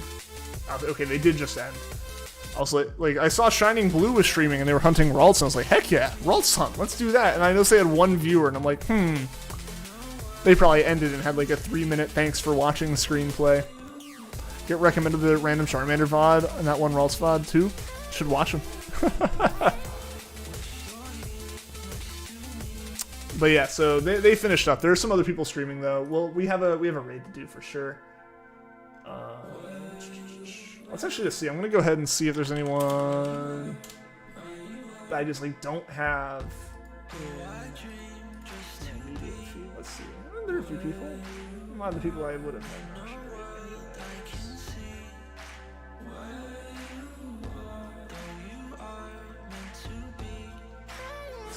That's not even showing up here. What the heck? What the heck?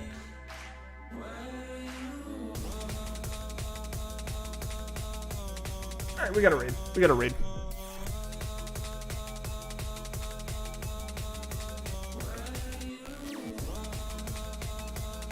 Looking at the popping videos is interesting. Yeah. Should do more shorts. They're getting a lot of traction. Wish you had your stream fully set up.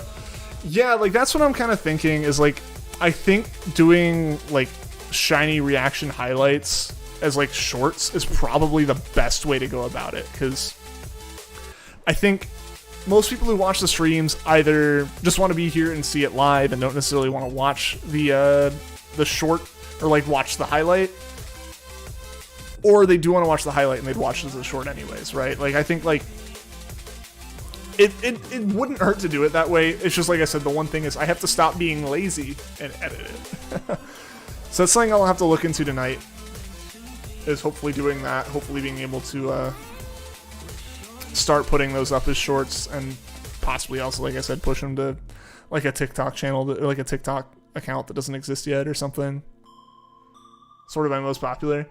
It's interesting to sort by that. It's also weird because I feel like it's constantly like A/B testing what it considers a video versus a live stream, because like half the stuff like ends up showing weird for me. That one Raw spot has 36,000 views. Dang, 3,000 more than when I last checked. Like I said, it gets like consistently 12 views a day for no reason. It gets like 100, or like more than that sometimes even. It gets a good chunk of views. Like it's always in my top 10 most viewed videos of the like generic 28-day period. Yeah, so if you guys see a YouTube short go up today or tomorrow or Sunday, because I won't be streaming tomorrow or Sunday. Tomorrow I'm helping out with the robotics team that I help. The FRC kickoff is tomorrow, so tomorrow's a big day for us there. And Sunday is the first my first league race of the year, so I'll be out racing carts on Sunday. So I won't be streaming, but I might try to see if I can get some shorts edited and upload those tomorrow. Something must be special about that one. But the algorithm just chose it and ran with it. That's legitimately what happens. Alright, I'm also going to double check, make sure the stream is still live. Alright, they're still live. Cool. So we're doing one more encounter here, guys, and then we're doing a raid. Hashtag mindless raid. Let's make it a really, really hype raid. We've had a really, really awesome, lively chat today. I appreciate it. Let's keep that going. Let's show some high energy for this raid. If you ever need help with editing, let me know. Do it for free while you're learning. Took some video photo software editing elective classes using the Adobe Suite. Oh, awesome. I appreciate that. Do you compete in Vex or Best Robotics competitions? I did Vex in high school. We tried doing Best, but the 2 years that our school tried doing it were really weird competitions, and none of the students were interested. What the school I work at now does, and it's the school I went to, they focus mostly on FIRST robotics now, so FRC. Dang.